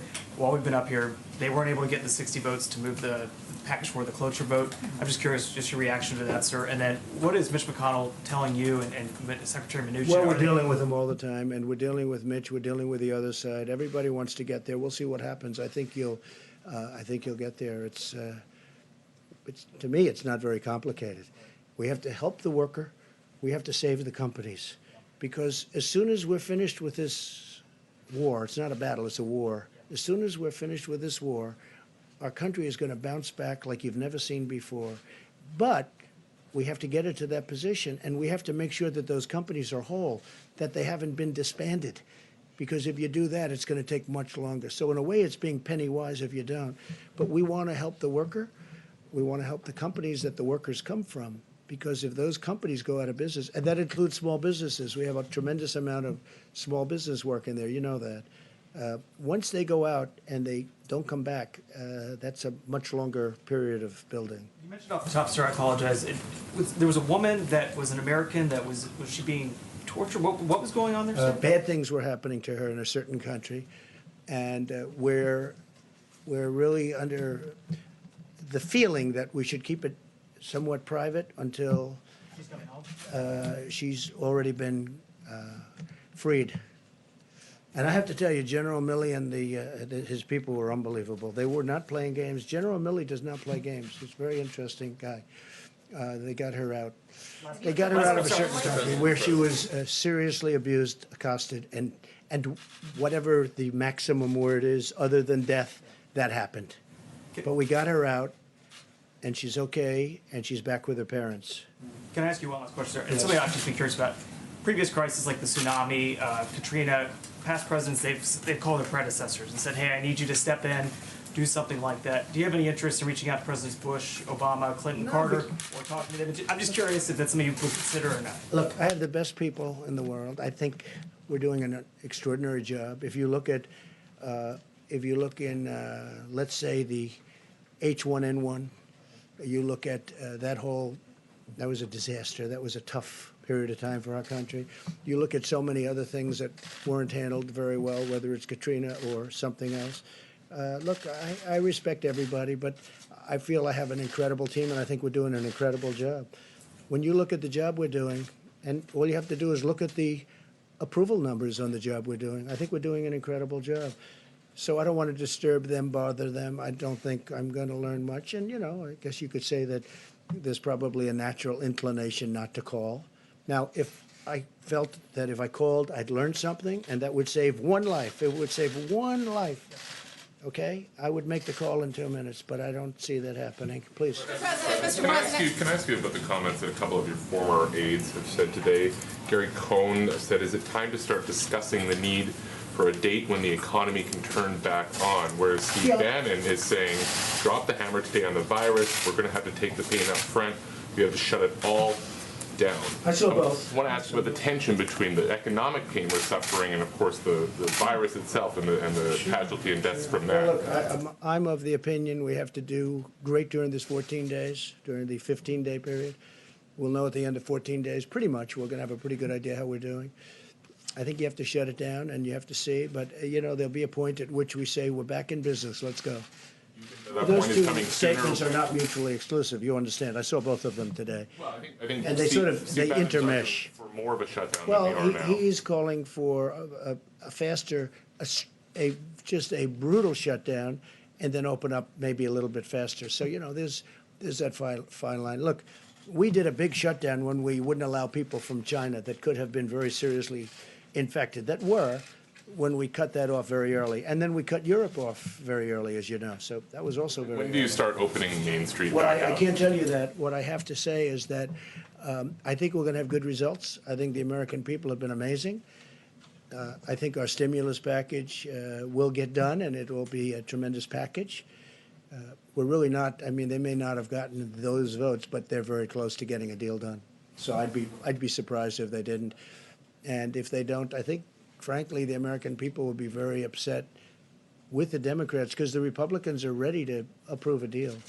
So the only reason a deal couldn't get done is pure politics. Yes, please. Mr. President, despite your differences with New York City Mayor Bill de Blasio, he says that the city is going to run out of basic hospital supplies by April.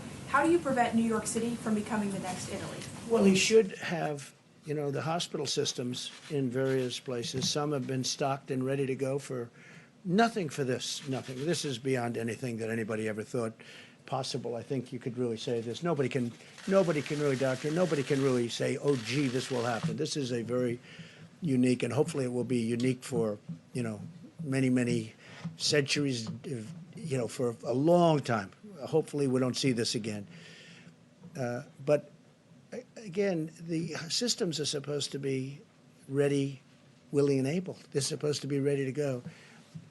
We are helping them a lot, and I have great love for New York City, and I have great love for New York State, and we're going to help them a lot. I was just saying, we're sending our ships up there. We're sending more than just this ship. We may be using, if we need, we'll be using some of the cruise ships that you've been reading about. We'll be using them also because they're very immediate and very quick. They can be there very quickly. We have good docking systems in the places that we're talking about. So we may be using some of the cruise liners that we're talking about. But no, I think Bill de Blasio is working very hard. I think he's trying very hard. It's a tough situation for him and every mayor because nobody's ever seen the scale.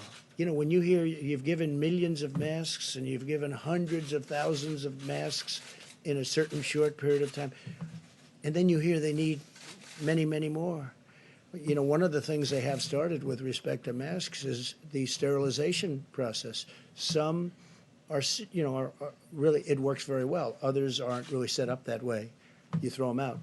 But we have a sterilization process that's working very hard. Speaking of that, hand sanitizers, you know, when you asked the question on the companies and what's going on, we have many companies now, companies that made whiskey, that made alcohol.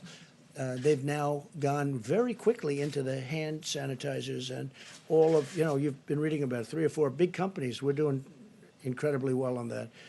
There was no way if you took the existing companies that something like that could happen. But it happens almost, they'll call Peter Navarro or they'll call somebody. In one case, they called me. They said, we can do this, we can do that. We've had a lot of those calls where companies want to, there's a company in New Hampshire, a great company, they want to make ventilators. I'd never thought of them for ventilators, but they do make metal equipment and things out of metal. They'll be great. They'll make a great product. So, Peter, I think you're seeing a lot of that, right? Yes, sir. Yes, please. Mr. President. The bill that is being contemplated by the Senate right now has a fund that has hundreds of billions of dollars for the Treasury Department to use to bail out states and localities as well as specific industries such as cruises and hotels. Will you commit publicly that none of that taxpayer money will go towards your own personal Well, you know, property? every time I do it, like for instance, I committed publicly that I wouldn't take the $450,000 salary. It's a lot of money, whether you're rich or not, it's a lot of money. And I did it, nobody cared. Nobody said thank you. Nobody said thank you very much. Now, I didn't commit legally. I just said, I don't want it. I don't want my salary. I work for zero. I don't want my salary. Nobody said, oh, thank you very much. But I guarantee you, if I ever took it, you would go out after me, you in particular, would go out after me like crazy. So I have no idea what they're talking about with regard to the one element. Everything's changing, just so you understand. It's all changing. But I have no idea. But every time I commit to do something, I committed to do many. Look, I ran, and everybody knew I was a rich person. I built a great company, and people knew that. But I agreed to do things. I didn't have to. I still don't have to. But my company, I told the kids who are running it, I'm not running it, but I told them, don't deal with foreign companies. Don't deal. I didn't have to do that. I could have just ran, and I didn't have to do that at all. And instead of being thanked for, again, not agreeing to do it, but just for not doing it, I get excoriated all the time. So I've learned, let's just see what happens, because we have to save some of these great companies. They can be great companies literally in a matter of weeks. We have to save them. Yeah, please. Thank you, Mr. President. Can I go back to your announcement at the top about the National Guard and then also the medical structures that are going to be built? Okay, so you had said that there would be 8 large medical structures that will be built in California with more than 2,000 beds. And then I think I heard you say there would be 4 small medical structures in the state of Washington with 250 beds. And could you say what cities and areas those are going to be in specifically? So we are filling the governor's request, and so we send that resource to them. They'll put it to best use. They'll put it to where they will have the most effect. So we don't dictate exactly where it goes. Again, it's a request from the state to the federal government for a certain asset, and those assets are sent to the governor can use it as he or she sees fit. And you're still considering, you just said that using the cruise ships as well. So we need them. I hope we don't need them. I hope you're going to have great luck on Tuesday morning. We sent a lot of the medicine. We don't have to go into it again, but we sent a lot of the medicine to Governor Cuomo. I believe they already have it. And they have some very capable people. We spoke to Dr. Zucker, who is his primary representative on this. And we spoke to the governor himself. And I think he's excited about it like I'm excited about it. Now, will it work? I think it has a really good chance. I think it's worthwhile. Why should we be testing it in a test tube for 1.5 years when we have thousands of people that are very sick? They're very, very sick. And we can use it on those people and maybe make them better. And in some cases, maybe save their lives. So Governor Cuomo told me they'll be using their supply, starting their supply on Tuesday morning. I think it's very exciting. I think because if that happens, much of what we're talking about with ships and hospitals and all of the things that we're doing and all of these masks and everything that we're ordering, ventilators, it's a whole different game if that happens. And we'll see. There's been some tremendous signs that this could work. Now, again, you know, some doctors think it should go for years and testing. But, you know, this has been something that's been around for many years. has been phenomenal, strong, powerful drug for malaria. But we think it might work on this, based on evidence, based on very strong evidence. We're going to see, we're going to know on, sometime after Tuesday. But you'll have to ask Governor Cuomo. I think they're going to start the process. We've gotten them the drug. I think they're going to start the process of giving the drug through mouth. And I think that starts on Tuesday morning, he said. And that'll be, I tell you what, I don't want to get anybody overly excited, but I'm very excited by that, by the prospect of it. Then in addition to that, they're working, NIH is working on vaccines and all, and they're making great progress. But the vaccine does have to be tested for a long period of time because you can't give, thousands, millions of people a vaccine and it turns out to be dangerous. So that does have to be tested. But this one's been taken for a long time, so we know pretty much one result. Yeah, please. Thank you, Mr. President. I wanted to ask about China and President Xi. When was the last time you had a conversation with him? Well, I don't want to exactly say that, but I have spoken to President Xi about this, specifically about this. And look, he doesn't want this. This is not something that he wants. And it happened. It happened to China. And one thing they told me, I was told by our great Secretary of Agriculture, Sonny Perdue, that China's been buying a lot of our farm product. And I'm looking at different pricing. But China has, despite all of this, and it started, this delayed it a little bit, obviously, but it started fairly recently. But China's buying, we made a new deal, as you know, with China, a very big trade deal. And China has been buying our agricultural product. Masks? I mean, they've been a supplier of the United States of masks, of a lot of this equipment. In fact, they're Have you sending tried to some open those masks. back up? They're sending masks to Italy. They are sending masks to Italy. We're in a very good process with masks. But I'm a little upset with China, I'll be honest with you, because as much as I like President Xi and as much as I respect the country and admire the country. I have great admiration for the country, what they've done in a short period of time. Of course, our previous presidents allowed that to happen. You should say thank you very much to all of them. But they should have told us about this. And I did ask him whether or not we could send some people in. They didn't want that. Out of pride, I think really out of pride. They don't want us sending people into China to help them. China's a strong country. They have their scientists and they have their doctors, very smart, a lot of people. But I did discuss that about sending our people in, and they didn't really respond. We went again, they didn't respond. If they went in, they would have been able to give us a much earlier indication. But we had an early indication. That's why I closed out China. I mean, I felt it was my instinct, but that's why I closed out China at a very early time. Please. Mr. President, are undocumented persons welcome at testing sites, and can they show up and be tested without fear of being reported to immigration officials for possible deportation? It's really a fair question. I think I'll let, would you like to answer that question?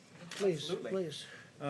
Surgeon General. We know from a public health perspective that it is important that people who have symptoms can get tested, but as you heard earlier, we are regardless of citizenship. well, we know that the virus doesn't judge based on where you're from, and so it's important that we try to get people tested who have symptoms. But the important thing that we really want people to hear is that inpatients need to be tested. We need to prioritize our healthcare workers. And one thing I would like to say to you all very quickly, on behalf of the doctors on the task force, healthcare workers, we hear you. We hear you, and we absolutely are prioritizing your health and safety, making sure healthcare workers can get tested, inpatients can get tested, people at highest risk. But to answer your question, yes, we absolutely want to make sure people who have symptoms who could be spreading it can get tested. Surgeon General, question. Surgeon General. Department of Homeland Security addressed that issue a few days ago. Customs and Border Protection actually issued guidance that absent certain circumstances, Customs and Border Protection does not target emergency rooms or health clinics. And I would refer you to the website. They issued a very clear statement making it clear to any person that is in need of a test or medical care that Customs and Border Protection is not focusing on emergency rooms or health clinics or the drive-through clinics. So that they could come in without fear of. Yes, I'll answer that, and if that's not the policy, I'll make it the policy. And I was just saying, as Mike was saying that, the answer is yes, we will do those tests, because I think in that case it's important. I think that if you could say illegal alien, you could say illegal immigrant, you could say whatever you want to use your definition of what you're talking about. We're all talking about the same thing. Yes, we will test that person, because I think it's important that we test that person, and we don't want to send that person back into wherever we're going to be sending the person, whether it's another country or someplace else, because, you know, we're now bringing them right out of our country. But yeah, we will test those people. Okay? Mr. President, question for the Surgeon General. Yeah, please. Sorry, Mr. Surgeon General, a question for, we were talking about this before the briefing. You know, a lot of folks, they're watching TV, they're reading up on this constantly. If you are not, you know, somebody who's got a pre-existing health condition, but you all of a sudden you go, you know, all of a sudden I just don't feel 100%. And then your mind just starts playing with you, right? You think, oh my God, you know, I coughed 3 hours ago. Was that a first sign? When should those people really start to say, okay, maybe I need to call the doctor? Because you don't want to flood them. But a lot of people that are probably healthy right now are thinking, whoa, wait, that's all I'm hearing about. That's all I can think about. When should I either call a doctor or get tested? You need a test? Well, I hope not. I asked you before you came in if they'd been temperature checked. You better not. The Vice President gave an important statistic this morning. Only 10% of the people who have symptoms who've been tested actually tested positive for coronavirus, meaning 9 out of 10 people who actually likely had symptoms do not have the coronavirus. So I want people to understand that so that they are reassured. I also want to direct people to a website we've been telling them about all the time, coronavirus.gov.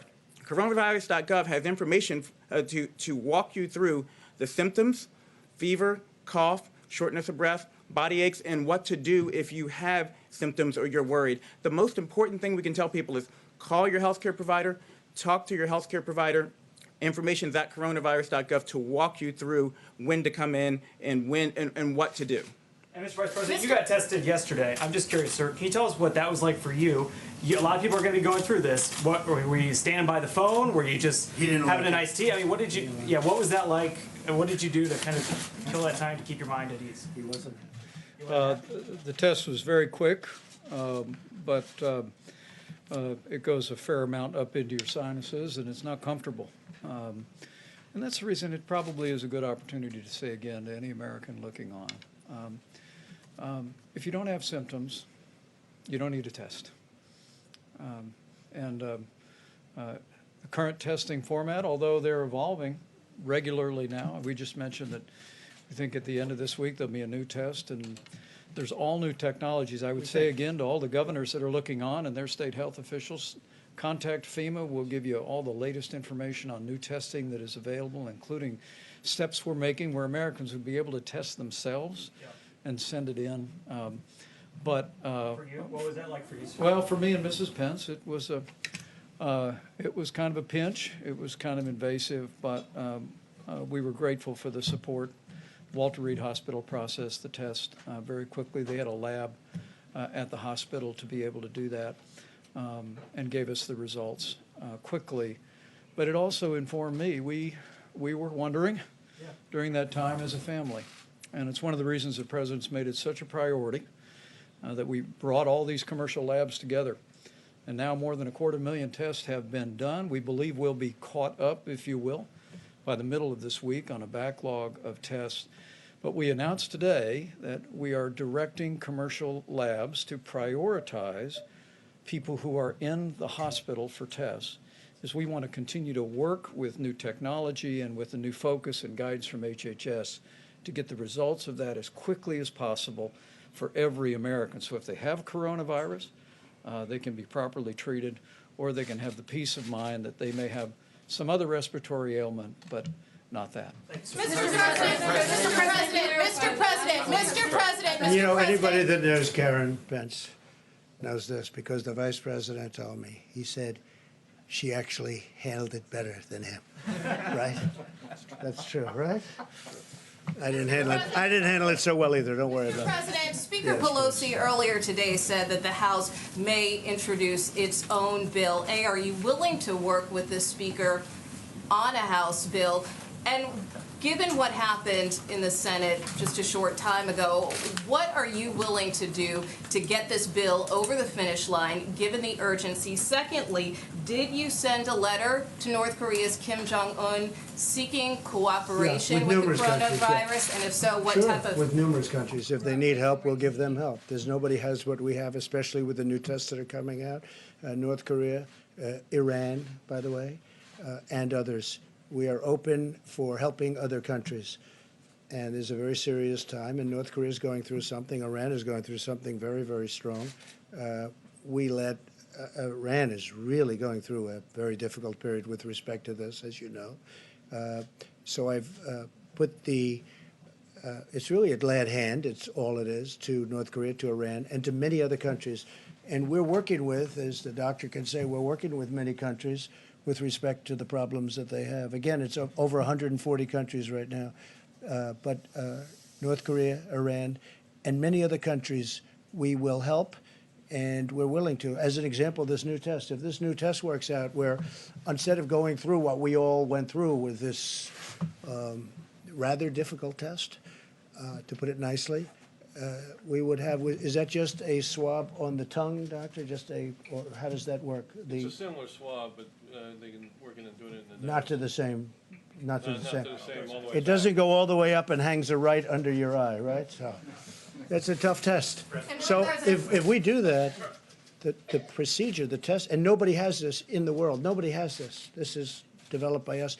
We think it's going to be certified soon. We think it's going to be very good. But if we have that, we'll be able to help a lot of countries. Please. What about Speaker Pelosi, sir? What about Speaker Pelosi? We're going to work with everybody to see if we can get something done. Please. I mean, just to follow up on that, are you willing to work directly with Speaker Pelosi? Yeah, we'll work as she with writes a House bill? whoever we have to. We have to help the American worker. We have to help the countries from which the American workers, I mean, they came out of these companies, they were doing phenomenally well. You saw where payroll was going way up, where wages were going way, way up. There's never been a time like this. We can't lose those companies, and we want the worker to be happy. And we're being, I think, more generous than anybody's ever been. We want to take care of the worker, but we want to make sure that when we win the war, it's only a question of, it's when, not if. When we win the war against the virus, we want to make sure those companies are ready to charge forward, not that they've been disbanded because we were penny wise and dollar foolish. There are factories around the world that produce medical protective equipment that are used in European hospitals. They've been certified for use at the highest level in European hospitals. Is the FDA and your administration willing to look at a waiver for that equipment to be sold from those factories? Well, we were asked that question a little while ago, and the answer is we may, but we may not need it.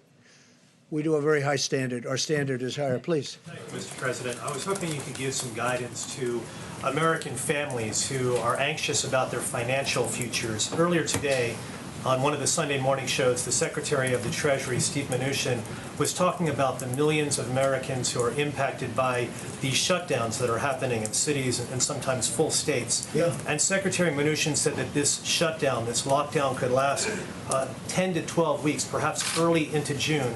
Given that, would you consider another fiscal stimulus, another check to these families? We're going to see what happens. Hopefully we won't need it, but we might. But we're going to see what happens. Look, the greatest thing we can do is win the war. The war is against the virus. That's the war. We do that, I really believe everything's going to fall into place. It's going to be beautiful. I call it a pent-up demand. People are dying to go out to a restaurant. People are dying to go onto airplanes. I think there's a tremendous pent-up demand. You may be surprised to the degree. I think it's going to go very rapidly because this wasn't a financial crisis, just the opposite. This was a medical crisis. Did you sell stocks, Mr. President? Did you or your family sell stocks? No, I don't have stock. I own things that... Did you make any alternates to investments in advance of this? No, I don't even think about it. You know, it's very interesting that you ask a question like that. You know, nasty question, and yet it deserves to be asked, I guess. What I've done by deciding to run, I knew this the first day. I said, if I win, it's going to cost a lot of money. It cost me billions of dollars to become president, to be president of the United States. in things that would normally be run at a certain thing, even people that don't like me because they think I'm too tough on the border. Now, some people love me for it. Other people don't like me at all. You know, it's very funny. My wife, we were at a charity event in New York City. I had just announced that I was running, and we were at the Robin Hood Foundation at the convention center, which now we're going to be converting to hospitals for Governor Cuomo, right? And I was walking in, and there was a smattering of boos and a smattering of cheers. I was getting both. And our very popular First Lady, she's turned out to be a very popular, people have great respect for her, but a very popular First Lady said to me, that's strange. I've never heard anybody booing you. That was very early on, because I think I called for strong borders, or I called for something that other people don't like, you know. And I knew this would happen. I knew it was going to happen.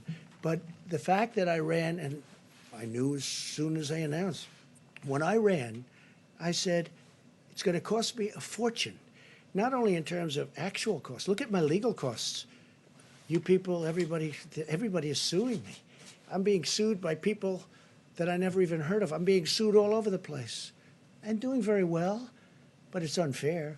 But I'll say this, in terms of running for president, and I don't think rich people, Michael Bloomberg spent now is determined almost $1 billion, and look what happened. I think it's very hard for rich people to run for office. It's far more costly. It's just it's a very tough thing. Now, with all of that being said, I'm so glad I've done it because, you know, there are a lot of rich people around. Got a lot of rich friends, but they can't help and they can't do what I've done in terms of helping this country. We are doing things. We got sidetracked by the invisible enemy, but you know when you look at what we've done, I said before with the veterans, with all of the things we've done, especially choice, but when you look at all of accountability, when you look at all of the things that we've done, rebuilding the military, the tax cuts, which thank goodness we had the tax cuts because we had cushion. Oh, without that, this would have been catastrophic. We had a big cushion. I mean, with all of the losses that you've seen in the stock market, we're basically back, and with this horrible thing, if this would have happened before, you would have had nothing left. This was all cushion. But I will say that it cost me billions of dollars to be president, and especially with all the money I could have made for the last 3 or 4 years, and I didn't because I was being president. I have no interest in it. I'm allowed to. You know, I don't know if you know, George Washington, they say, he was a rich man, supposedly, relatively rich. And he ran the presidency, and he also ran his business. They say he had 2 desks. Nobody complained until I came along. I got elected as a rich person, but nobody complained until I came along. So it cost me billions of dollars to be president, and I am so happy I did it. Because who cares? Who cares? I'm really happy with the job we're doing, and I'm glad that this team and me are here for this horrible thing. I mean, it's a number of people have said it, but, and I feel it, actually. I'm a wartime president. This is a war. This is a war, different kind of a war than we've ever had. And when you look at the economics of the war, in the past, we used to stimulate to get people jobs. Now we're stimulating to protect people because we don't want them to work, because we want them to stay away from each other. We don't want them to gather, social gathering. So we're paying billions of dollars more than that so that they don't gather. They don't, because we have to defeat this virus, and we will. But it cost me billions and billions of dollars to be president, and I am so happy I did it. Mr. President, can I ask about foreign countries, please? I realize that your priority is to Americans and, of course, this nation. But what about, have you ever considered supporting the foreign countries who are also fighting this global pandemic? Well, we do help foreign countries. I mean, that was the other question. Right. And I'm honored to help. And the doctor has helped. The Surgeon General is speaking to other countries all the time. They're asking him questions. What do we do? Nobody's ever seen anything like this. They're calling our people all of the time. And yes, I have let it be known that we'll help people, including North Korea, including Iran and including many other countries. It's very important to do that. Are you considering any financial support for them? Let me quote to you two retired, a retired general and a retired admiral from the U.S. Global Coalition. No matter how successful we are in fighting the threat of COVID-19 pandemic at home, we'll never stop it unless we're also fighting it around the world. So financially, is there anything in the stimulus bill? And then are you considering any financial No, not in the stimulus bill, but we are very much, I mean, we give away billions of dollars for, as an example, AIDS in Africa. We're still fighting that battle. It's a tremendous battle, tremendous war also. But we're fighting it here, as you know, in 10 years. Now it's 8 years because I started it. It should have been started before, long before I got here, because they had the answer even before. But we're fighting that battle. We'll be AIDS-free in approximately 8 years. It looks like that is going to happen. We're spending a lot of money, but we're spending a lot of money with other countries. If you look at the aid that we give to other countries, we give billions and billions and billions of dollars to other countries. And a lot of times I say, you know, we could save a lot of money. We shouldn't. And then they come in. I say, what's it used for? It's used to fight malaria. It's in countries that are very poor. It's used to fight AIDS in Africa. It's used to fight many other things, many other things. And I don't think I've ever said no. I can't. It's just so terrible. Countries that we have really, we're not involved with them very much, other than there would be tremendous death. Tremendous death. I mean, you can get a list, and I could get you a list. We give away billions of dollars to other countries, and we are giving away a lot in terms of everything, and probably we'll end up doing, economically doing something for other countries. But when I'm presented with these lists, that yes, sir, in Africa we're fighting AIDS or we're fighting something else, I tell you what, I start off by saying, you know, we could save a lot of money, and then by the time they walk those lists into my office, I say, we have to keep doing that. That's humanity you're talking. How about one more question? Yes, please. Thank you. I wanted to ask you about the states that have not yet issued stay-at-home orders. So in Texas, for example, the hospitals have said that they expect to run out of beds by the end of April if the governor does not issue a stay-at-home order. Dallas County just announced an order. It's not well, uniform. States have to call. That's a great governor. You're talking about Greg Abbott in Texas, and he's a great governor, and he knows what he's doing. A lot of the areas that he's talking about, a lot of the counties he's talking about are not very strongly affected. You know, it's a very different kind of a place and a great place. But I have total confidence in Governor Greg Abbott. So you're okay with the lack of uniformity between yeah, sure, states? Because it's, every state is different. Every state's different. I mean, Idaho, West Virginia, Iowa, Nebraska are much different than New York, than California, Los Angeles as an example, or San Francisco. They're much different. I mean, it's much different. The hot spots right now are state of Washington, and probably number one by far right now is New York. That's the hot spot like no other hot spot. And California is a hot spot, but New York right now is the leader. There's no question. All right, final question. Thank you, sir. Your administration is backing a lawsuit to invalidate the Affordable Care Act. And given that people are losing their jobs now and need health care more than ever, would you consider rethinking your position on that? Well, that's a lawsuit coming out of Texas again. That was headed up by Texas. And what we want to do is get rid of the bad health care and put in a great health care. And we will always, I will say this, I can make this commitment to you, the Republican Party is fully backing pre-existing conditions. Now, if we could get a great health care plan, which would need the House to do, but if we can get a great health care plan, we will only do it if we have pre-existing conditions totally back. So we're backing pre-existing, but would like to get rid of bad health care. Now, we are running the bad health care much better than it was ever run, and we're making it better. But it could be much better than it is. And so what we want to do is terminate it, have a great health care, but we will only do it with pre-existing. We will back pre-existing conditions, okay? But what if the Supreme Thank you all very much. Thank you. We'll be back. We'll have a meeting tomorrow. Mario Villar, not Jose, if you wanted to clarify that, you had said Jose. Works for us. Mario. Yes. Oh, did it say Jose? I watched Jose on NBC. Thank you, sir. The other night. Okay? Thank you, sir. Donate blood. Donate blood.